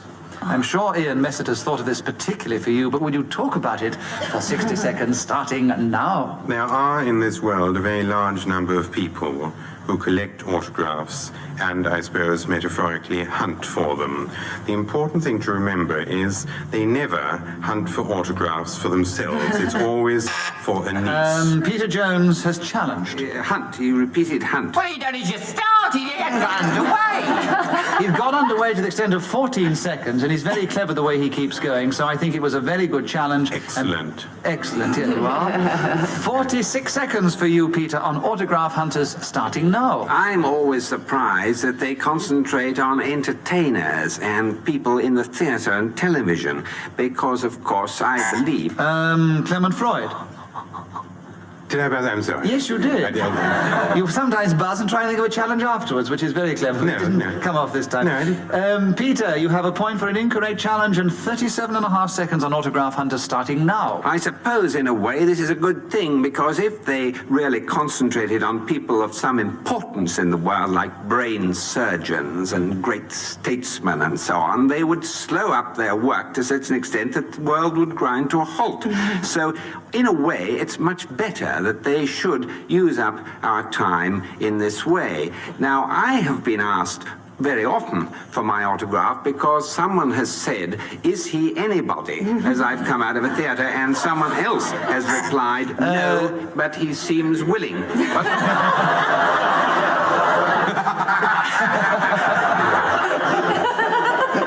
I'm glad we let you get the other bit in before we ask... Did I repeat something? Clement Freud has got a challenge. What did you... Repetition of theatre. Yes, I'm afraid so. You did repeat yes. theatre. Yes, Clement, a correct challenge. 5 seconds now on autograph hunters, starting now.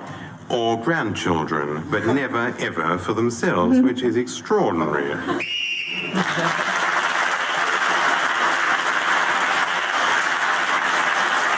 At the end of that round, Clement Freud increased his lead, Peter Jones moved into second place, Sheila stayed where she was, and so did Kenneth Williams.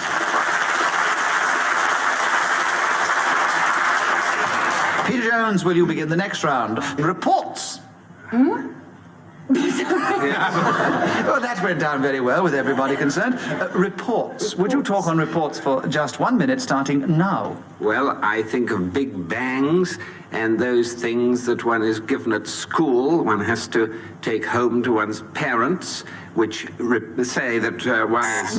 Kenneth Williams got in. Afraid, dreadful hesitation. It was appalling, embarrassing. I'm shocked that you had to buzz about it. Well, I mean, I ought to have given up, and if there'd been a sponge, I would have thrown it in there. They did let you get away with 3 1s, and if that isn't letting someone get underway, I don't know what is. Kenneth, you restrained yourself until the hesitation, which I agreed with.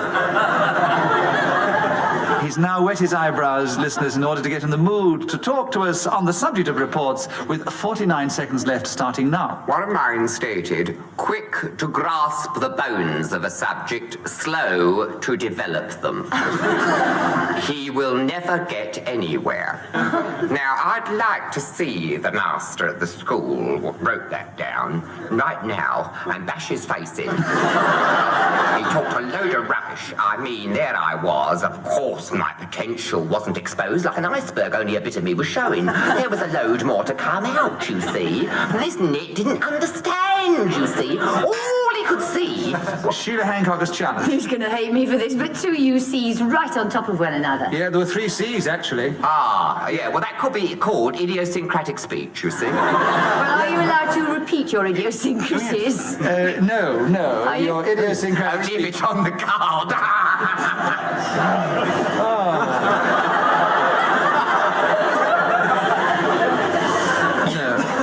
You can only repeat your idiosyncratic gestures, just as Kenneth has done. There are 17 seconds on reports, Sheila, with you starting now. I used to face these with fear and trembling when I was a child. We weren't allowed to open them till we got home, and I used to stand there shaking while Daddy... Peter Jones has challenged. A repetition of used. He used to shake, and she used to bring them home. Yes, she used to, didn't she? Yes. Rotten thing, you. That's a tough challenge. All right, Peter, but it's a correct challenge, and I have to be fair within the rules of the game. You have 6.5 seconds on reports starting now. Could try harder, not good at movement, and should be better at games than he is.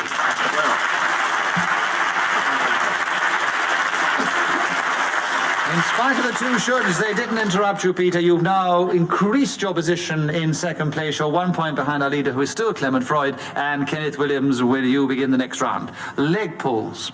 Would you talk on that one for 60 seconds, starting now? Well, one of the funniest things I always think about leg pulls was when Peter Cook said the man playing Long John Silver come on, and the other bloke said, your left leg I like.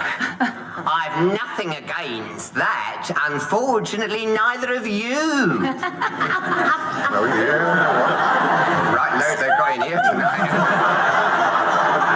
One of the funniest lines, they didn't even get it.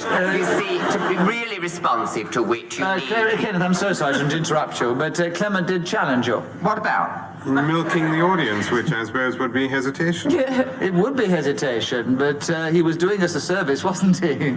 But still, I have to be fair with the rules of the game. He very definitely hesitated. I'm sorry, Kenneth, because we would like you to carry on with your leg pulls, but Clement was correct. I wasn't hesitating, I was deliberating. There's nothing in the game says you can't deliberate. There's nothing in the game says I could pandiculate here. I could pandiculate like mad. There's nothing in the As a matter of fact, I suffer from gomphoses. It should be stated categorically right now. Everyone should know that I've got gomphoses. Kenneth, there's nothing... There's no need you try and bluff your way through. You don't even know what gomphoses means, even. Look at it. There's nothing in the game which doesn't... There's nothing... Gomphoses is articulation through clenched teeth, dear.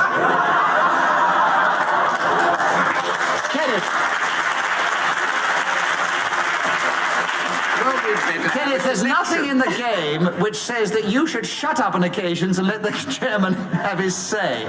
But Clement Freud is in the lead, and he's in a generous mood, aren't you, Clement? No, he's not. So in spite of that, I'm going to give it to you, Kenneth.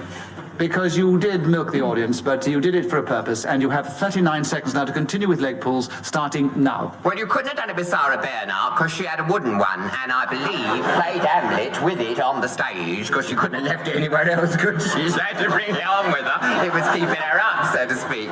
But she did get in this railway carriage, and this bloke did say to her, here, have you got a ticket for Bournemouth? Well, now she hadn't, because she simply wasn't going that way.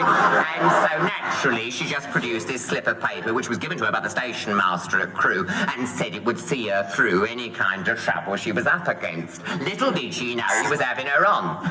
Clement Freud is challenged. Repetition of up against. We had up against with Peter Cook early on. Oh, yes. The right leg had nothing up against it, didn't it? No, it didn't.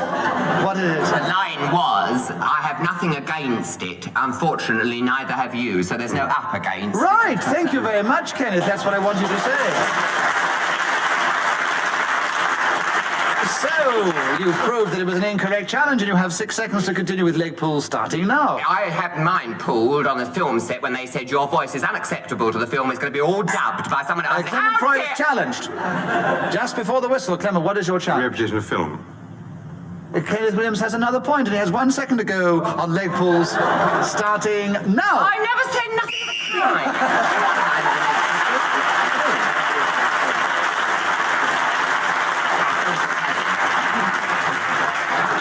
So we were a little bit generous to Kenneth then, but he gives us such good value. I don't understand why they didn't get that joke about Long John Silver, because he's got a wooden leg, and the Kenneth, your left leg I like. I've nothing against that. Unfortunately, neither of you. Kenneth, you didn't They don't get it.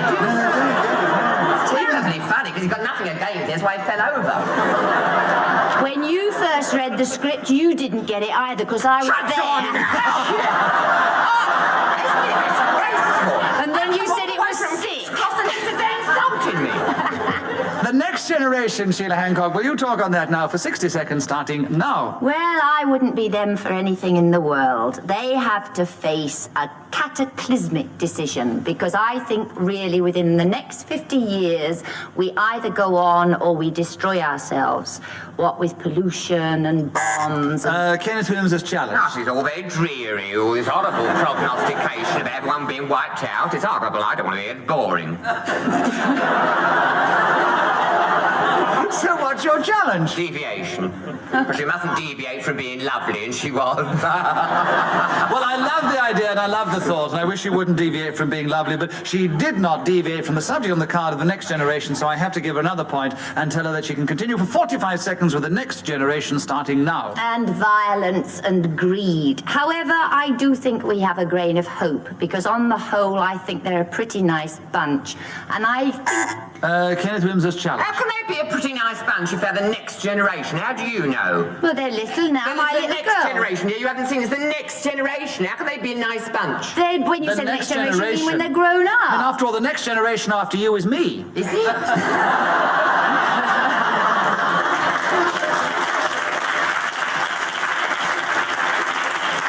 In that case, Sheila was right. The witty remarks they don't laugh at, do they? But she did have 3 I thinks, you know, which you overlooked. But I have to accept the first challenge, and it was not, it was incorrect, so Sheila keeps the subject, and there are 36 seconds on the next generation, Sheila, starting now. I don't want to sound idealistic, but Clement Freud is challenged. Deviation, she couldn't. I think of all the people I know, Sheila could sound idealistic. So, Sheila, I have the wrong challenge, so you keep the subject, and there are 33 seconds on the next generation, starting now. I'm sure Kenneth will say I'm the wrong one to say this. Kenneth Williams is challenged. Deviation. The subject is the next generation, not Kenneth Williams. That's nothing to do with it. Do I look like the next generation? No! Do you? You be quiet, I'll be over there. Kenneth, that's another wrong challenge, because after all, she only started by saying Kenneth Williams will something, and we never even heard what she said before you challenged. So there are 31 seconds with you, Sheila, now on the next generation, starting now. I think probably the first thing they've got to do. Clement Freud is challenged. That's the 5th, I think. Yes, that's right. I'm afraid I told you last time. How stupid of me. It's Clement. all these rotten interruptions. It's all the interruptions. Well, she did. She not only had interruptions, she had interactions as well. It was very embarrassing and Go very on upsetting then, Clement. for her. Let's hear what you've got to say. Yes, that's right. 29 seconds for you with the next generation, Clement, starting now. I think there's tremendous hope for the next generation. Kenneth Williams is Well, he's just picked her up for 3 I thinks, and he starts up with I think.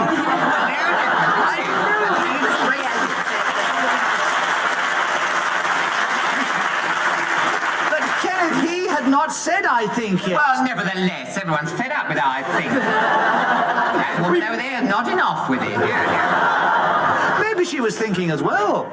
But you've got to be careful. This is the last round, and up to that point they were equal. And now, because that was an incorrect challenge, because he hadn't said I think before, Clement has a lead now of 1 point, so do watch it. Over who? Over you, Sheila. Oh, yeah. You moved the next generation.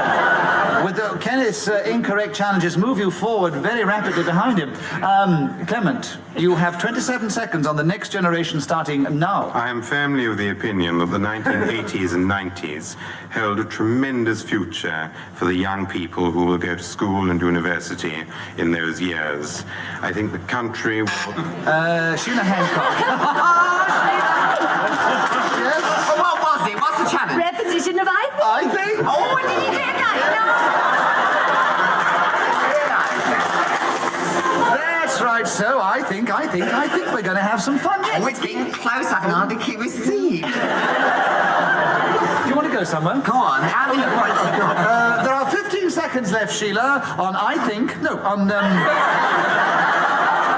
next generation starting now. Possibly the first thing they have to do is to care more about other people than themselves, which seems to be the backward trend at the moment. Women have a great future in the next generation because of what we are doing in this one.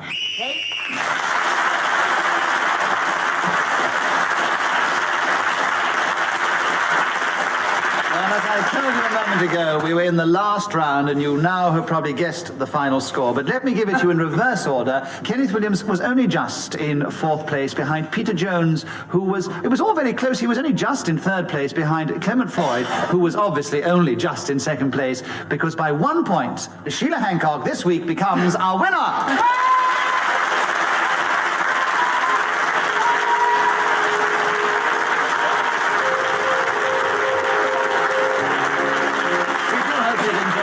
This edition of Just a Minute. From all of us here, goodbye.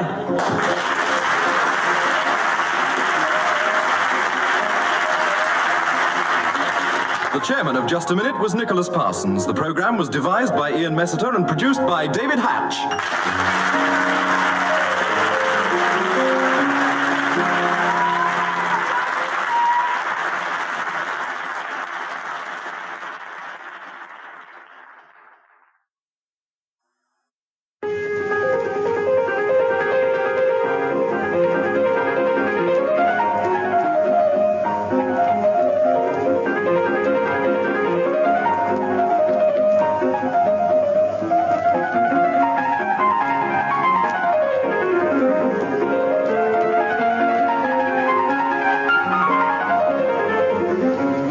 Kenneth Williams, Derek Nimmo, Clement Floyd and Peter Jones in Just a Minute. And as the minute waltz fades away, here to tell you about it is our chairman, Nicholas Parsons. Thank you. Thank you very much indeed. Hello and welcome to Just a Minute. Well, as you just heard, once again we have an all-male cast. 4 clever chaps just waiting to pit their wits, their brains, their reputation, their ingenuity, They're looking awfully dumb at the moment, I won't go on. Just wishing to pit everything they have against each other and see who's going to be most successful this week as they try and speak for just 1 minute without hesitation, without repetition, and without deviating from the subject that I will give to them. And we're going to start off with a word that I've already used, reputation. And we're going to start with Kenneth Williams. Kenneth, don't look like that, please. Can you talk about reputation for 60 seconds, starting now? A man is known by the company he keeps. And it was long ago now by an ancient divine that all the public know of a man is his reputation. As to his character, only men of probity and perceptivity could possibly give a definition on that subject. But the great man tells us we must... Clement Floyd has challenged... That's a disgrace, I mean. What's he challenging about? Well, we'll soon hear if you keep quiet. Reputation of man. Yes, there's been more than one man. 4 men. Been 4 men, actually, going through your 23 seconds of dissertation. Clement Floyd, I agree with your challenge, so you gain a point for a correct challenge, and you take over the subject of a reputation, and there are 37 seconds left, and you start now. When I told my elderly housekeeper the other day that I was appearing yet again on Just a Minute, she said, "Is that Kenneth Williams on as well?" To which I replied, "He is.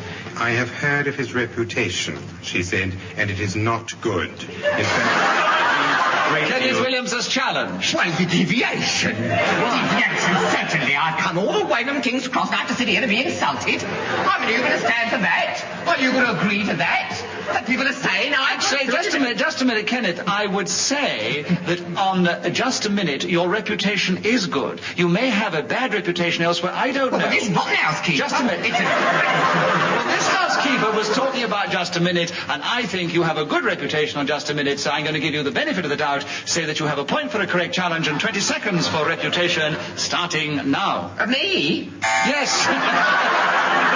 Derek Nimmo I've got a challenge. point. Yes, there was a Yes, hesitation. I've got the point, you see. You did get the point and the then he was subject. going on. No, you got a point, and so you take the subject. Alas, you paused, and so, Derek, I agree with your challenge. You have 17 seconds on reputation starting now. I have a reputation for being awfully quick on the buzzer. I keep my thumb ready to press tremendously hard if I hear a hesitation from Kenneth Williams. And this happens quite frequently, so my reputation is confirmed as being tremendously and rapidly and not say...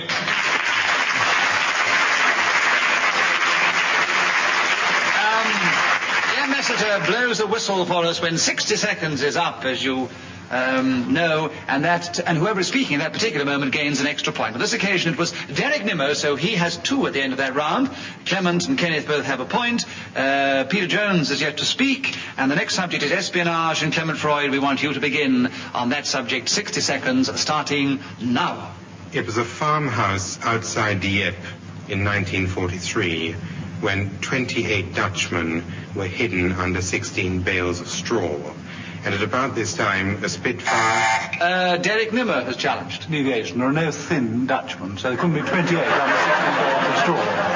Having quite recently come back from Amsterdam, I saw some quite chic Dutchmen over there. Oh. They have a very chic accent, but they have some of them are quite thin. Most of them are Jewish, according to you.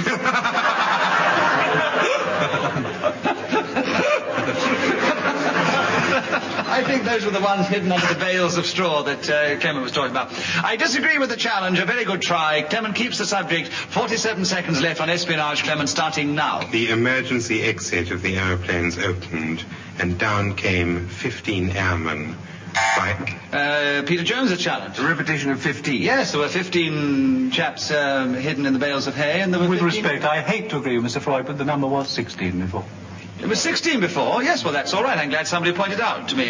Bad luck, Peter. Well tried. Clement Freud, you've still got the subject. You have a point for a wrong challenge, and there are 40 seconds left on espionage, starting now. Unfortunately, only 14 of them opened, and 13 men fell to the ground, the last one diving into a lake nearby. Getting their submachine guns ready, they stormed the building and released... Derek Nimmo challenged. Deviation, this is not espionage, this is a military attack. Oh, what a clever challenge. Yes, but he was concerned with espionage. Well, this is a military attack. We don't know the nationality of the people who came down yet. Actually, no, Derek, I'm going to give you the benefit of the doubt. It's a very difficult thing in which to make a decision, but he hadn't established that they were engaged in espionage. He only talked Nobody yes? tries to establish the fact. The whole point about espionage is that it's kept secret. Right. You think people have little flags saying, I'm a spy? Yes. It's the most ludicrous decision. Yes. But do give it to Derek Nimmo. It would be I did give you your 16 I might say it would be a ludicrous decision whichever way I gave it, because I quite agree with what you've said, Clement. You are perfectly right, and I quite agree with what Derek said. He is perfectly right. I have to have the judgment and the wisdom of Solomon, which I do not possess, and on this occasion I gave it against Derek before. Derek's going to have a point for that challenge, and there are 25 seconds left for espionage, Derek, starting now. Putting my cloak firmly around me and buckling my dagger to my waist, I went off to indulge in a little espionage of a theatrical nature. I went along to see Mr. Kenneth Williams has challenged. Who went along? Repetition. Yes, 2 went along, so espionage is with you. Kenneth, you gained a point for a correct challenge, and you got the subject, Kenneth. Are you sure? Right. You have 13 seconds on espionage, starting now. My encounter was with an agent in Copenhagen, and leaning over the table, this beautiful blonde said, "In a few minutes you'll touch my knickers. Don't look surprised. I'm really database of British military intelligence." I was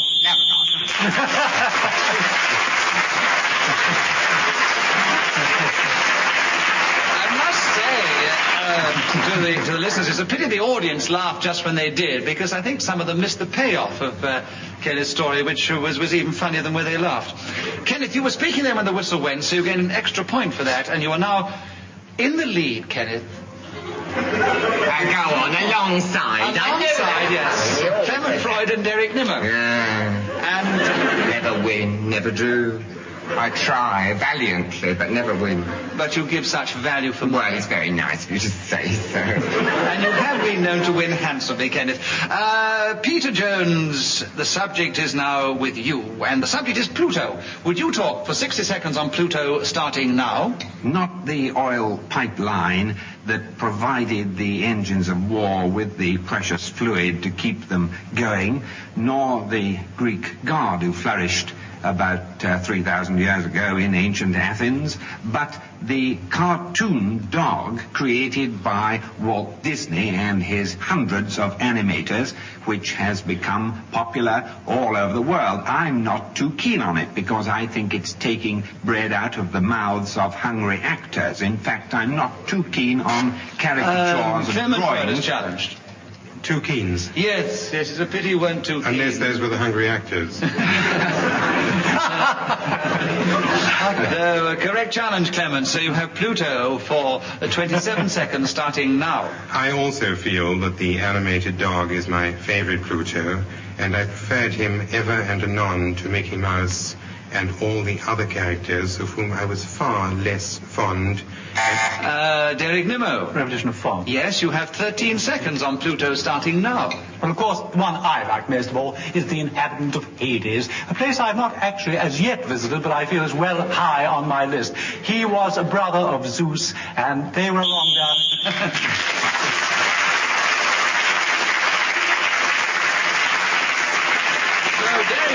Speaking when the whistle went, so he gained the extra point, and he's now has a lead of 1 at the end of that round. And Derek Nimmo, your turn to begin. The subject is having a bubble bath.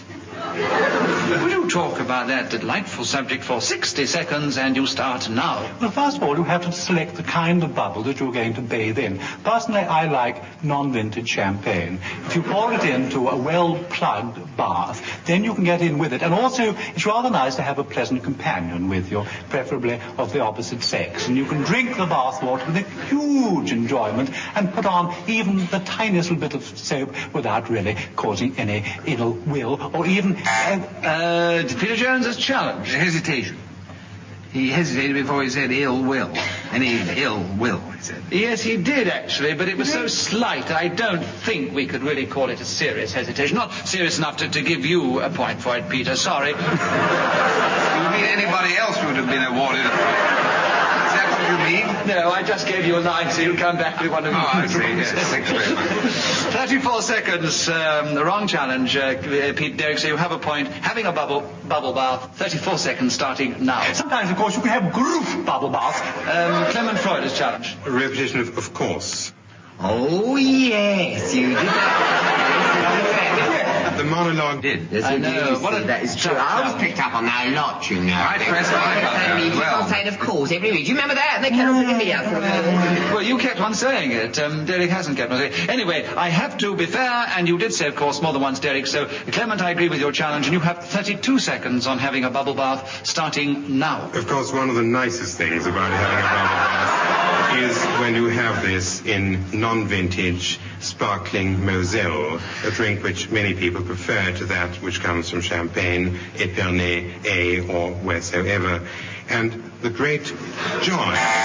Derek never heard challenged. Yes, like Champagne can't come from wheresoever, because then it wouldn't be champagne. Actually, this is the problem, you see, because you can have Spanish champagne. You can't. But it is called Spanish champagne. It's not No, it's not anymore. It's because there's been a court ruling. Champagne can come from 3 villages in the Champagne. Would you like to take over, Clement Freud? I mean, It can't come from wheresoever. You see, It Mr. can Freud if is you quite take it agreed. there in the first place. Mr. Freud is kindly agreed. Quite right. all right, so what have you all said? I don't know where we were. It hasn't... Well, Clay is agreeing with me, I think, actually. It's agreeing with you. He's No, suggesting that I you might have give me a agreed point. that champagne cannot come from wheresoever. Which case you... If wheresoever is anywhere in the world, but it can come from wheresoever you've taken it, from which it can come back. Clement, you are so deviously clever on occasions, I had it almost impossible to give a decision. But if you think that you cannot have champagne that came from wheresoever, you agree with Derek's challenge. So he has 13 seconds on having a bubble bath starting now. I knew a girl called Elsie. I met her in Bath, which is rather a Clement Freud, his challenge. Repetition of Bath. Yes. I agree with your challenge, so you gain a point for a correct challenge and you take over the subject. And 9 seconds on having a bubble bath starting now. Naturally, when you have a bubble bath, you don't have to be entirely clean, and even when you come out of it, if you do not dry yourself, you may...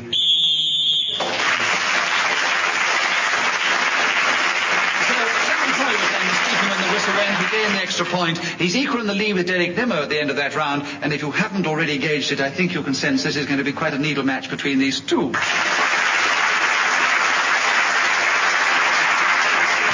Kenneth Williams, we're now going to hear from you, and the subject is Sybaris. Can you talk to us about it for 60 seconds, starting now? I guess I would put it at 720 BC, a colony of the Greek city-state situated in the Gulf of Drenthe, and famous for its extraordinary opulence and richness everywhere. And the word is synonymous with that kind of grandeur today. People say if someone's enjoying all this richness, they say oh,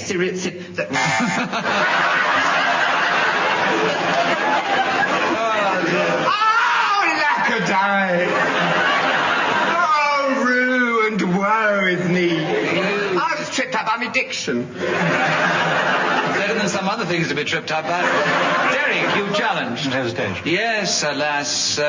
So we never know what they all say today. 30 seconds on Sybaris with you, Derek, with a point of having been gained, starting now. Sybaris was, of course, also famous not only for the richness and opulence of the heavens, but the fact that there were a lot of old pufters who lived there. And they were hugely famous. That's a challenge. Deviation. Why? This word doesn't exist in the English language. I couldn't quite catch the word, actually. He said a lot of old pufters, and I've never heard this word.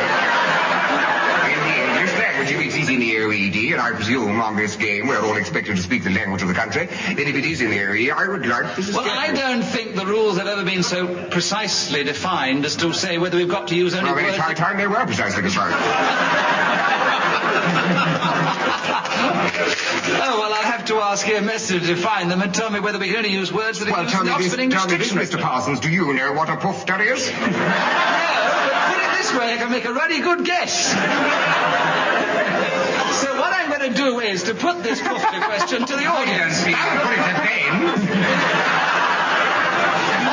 So we always decide that the audience are the superior judges in this situation when I have an impossible decision to make. In other words,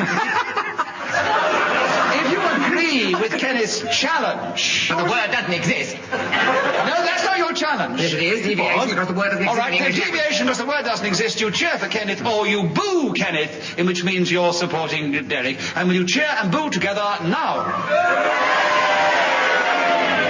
I think I definitely won there. Oh, no question about that. Derek has got a point for an incorrect challenge, and there are 21 seconds left on Pufter Sybaris, starting now.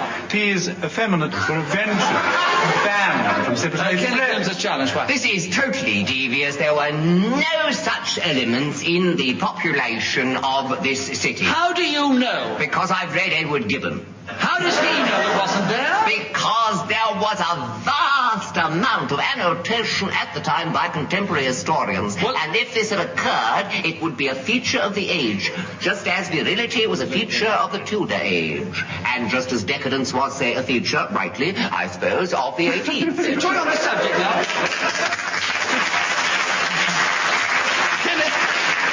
My knowledge of Greek history confirms to me that Derek is probably correct. But as the audience have clapped you, and obviously wish you to continue with the subject, and Derek has already got a doubtful point on his pufter, we will give you a point and the subject, and there are 17 seconds left on Sybaris starting now. Many people were called Sybaritic, including, of course, Pompadour and Cardinal Wolsey, who built that fabulous place on the River Thames, and was always having the chocolate bonbons.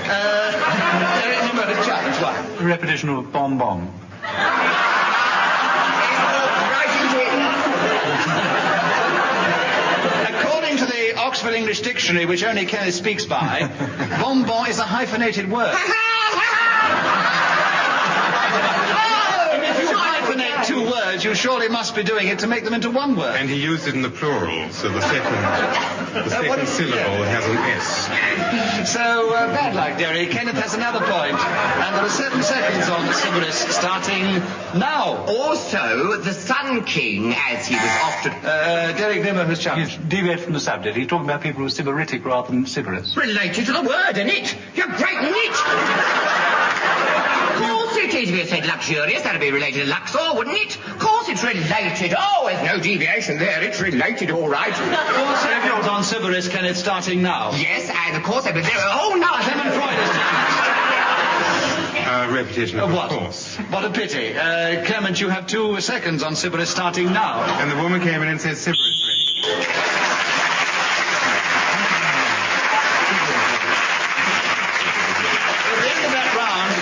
A considerable number of points. Clement got the one for speaking when the whistle went, which took him back into the lead alongside Derek Nimmo. Clement Freud, your turn to begin, and the subject is sleep.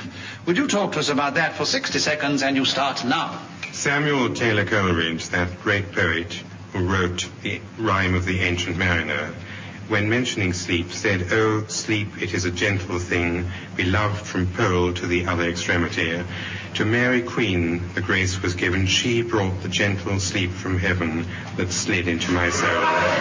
Those silly buckets on the deck that had so long remained, I dreamt that they were filled with dew, and when I woke it rained." I won't say any more about sleep and the ancient... Derek Nimmo has challenged. Hesitation. Oh, yes, very clever, because he said Very ancient. clever, very obvious, I thought. Just packed up. Well, I If he repeat- packs up, you I said it was repeated the clever engineering. because I thought you were being clever, you see, Derek. I give you credit for more intelligence than you obviously have. Because, you see, he was repeating Ancient Mariner, and he paused after Ancient because he realized he'd repeated himself, and you came in on the hesitation. There are 28 seconds on sleep with you, Derek, starting now. 40 wings. Something which I enjoyed tremendously, really. I don't awfully like counting sheep. I find it particularly boring. I'd rather... Peter Jones has challenged. Why? Well, he's talking about counting sheep, which suggests that he's awake. He's talking about not being able to sleep. And counting sheep, he's supposed to be talking about sleep. Yes, well, you see, the problem here is, Peter, these decisions I have to make, you do count sheep in order to try and help you to go to sleep. So I don't think he's really deviating from the subject on the card. No, you don't. Well, I think you've usually got very good taste in matters of this kind. I'm very willing to abide by that decision. I'm glad you're so sporty, the others. Suck it up. Derek, you have 20 seconds left on sleep, starting now. Very important to wear the appropriate clothes if you want to go to sleep. I wear a little hat. Clement Freud challenged twice. Repetition of where? Yes. Yes, that's right. Clement, you have 14 seconds on sleep, starting now. To sleep, perchance to dream, there's the rub.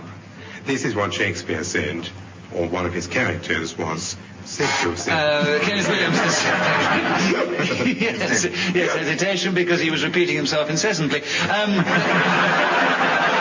fact, he was almost sleepwalking. There are 6 seconds on sleep with you, Kenneth, starting now. Something that's continually evading me. I toss and turn, yearning for that unconscious bliss which I've been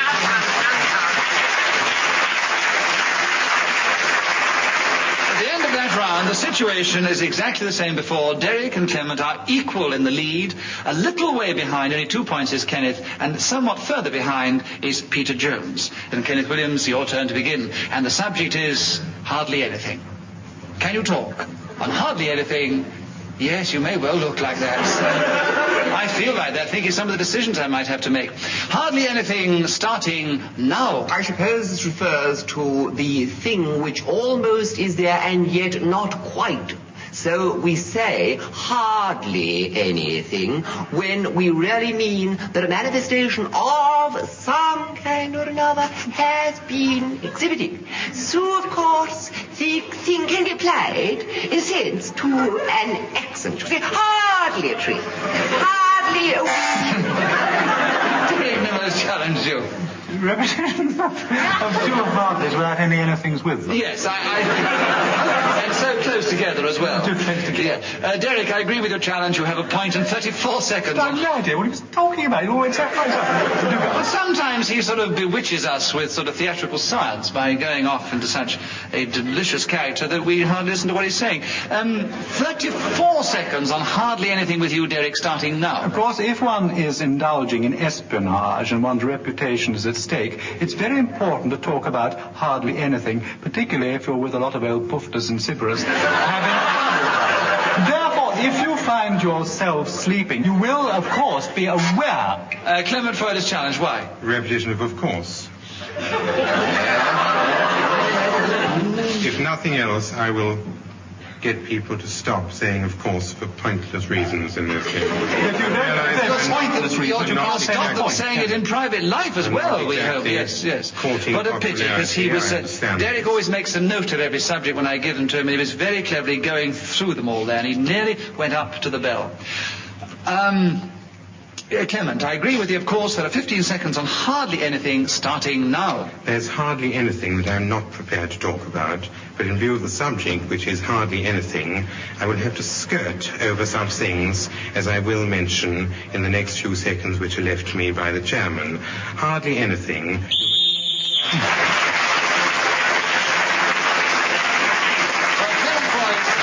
kept going on a difficult subject right up to the whistle. He gained this point for speaking when the whistle went, and alas, if you haven't already looked at your clocks, I must tell you, we have no more time for just a minute, so I have to give you the final score. And the situation at the end was, as you might have guessed, Peter, alas, was in fourth place, Kenneth was, alas, in third place, but as it turned out, as I said at the beginning, it looked like being a needle match, and I think a very, very fair result. Derek Nimmo and Clement Freud, equal winners this week. Congratulations.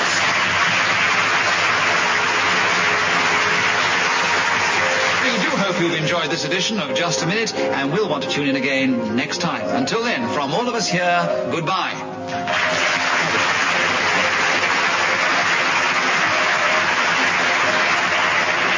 The chairman of Just a Minute was Nicholas Parsons. The program was devised by Ian Messiter and produced by David Hatch.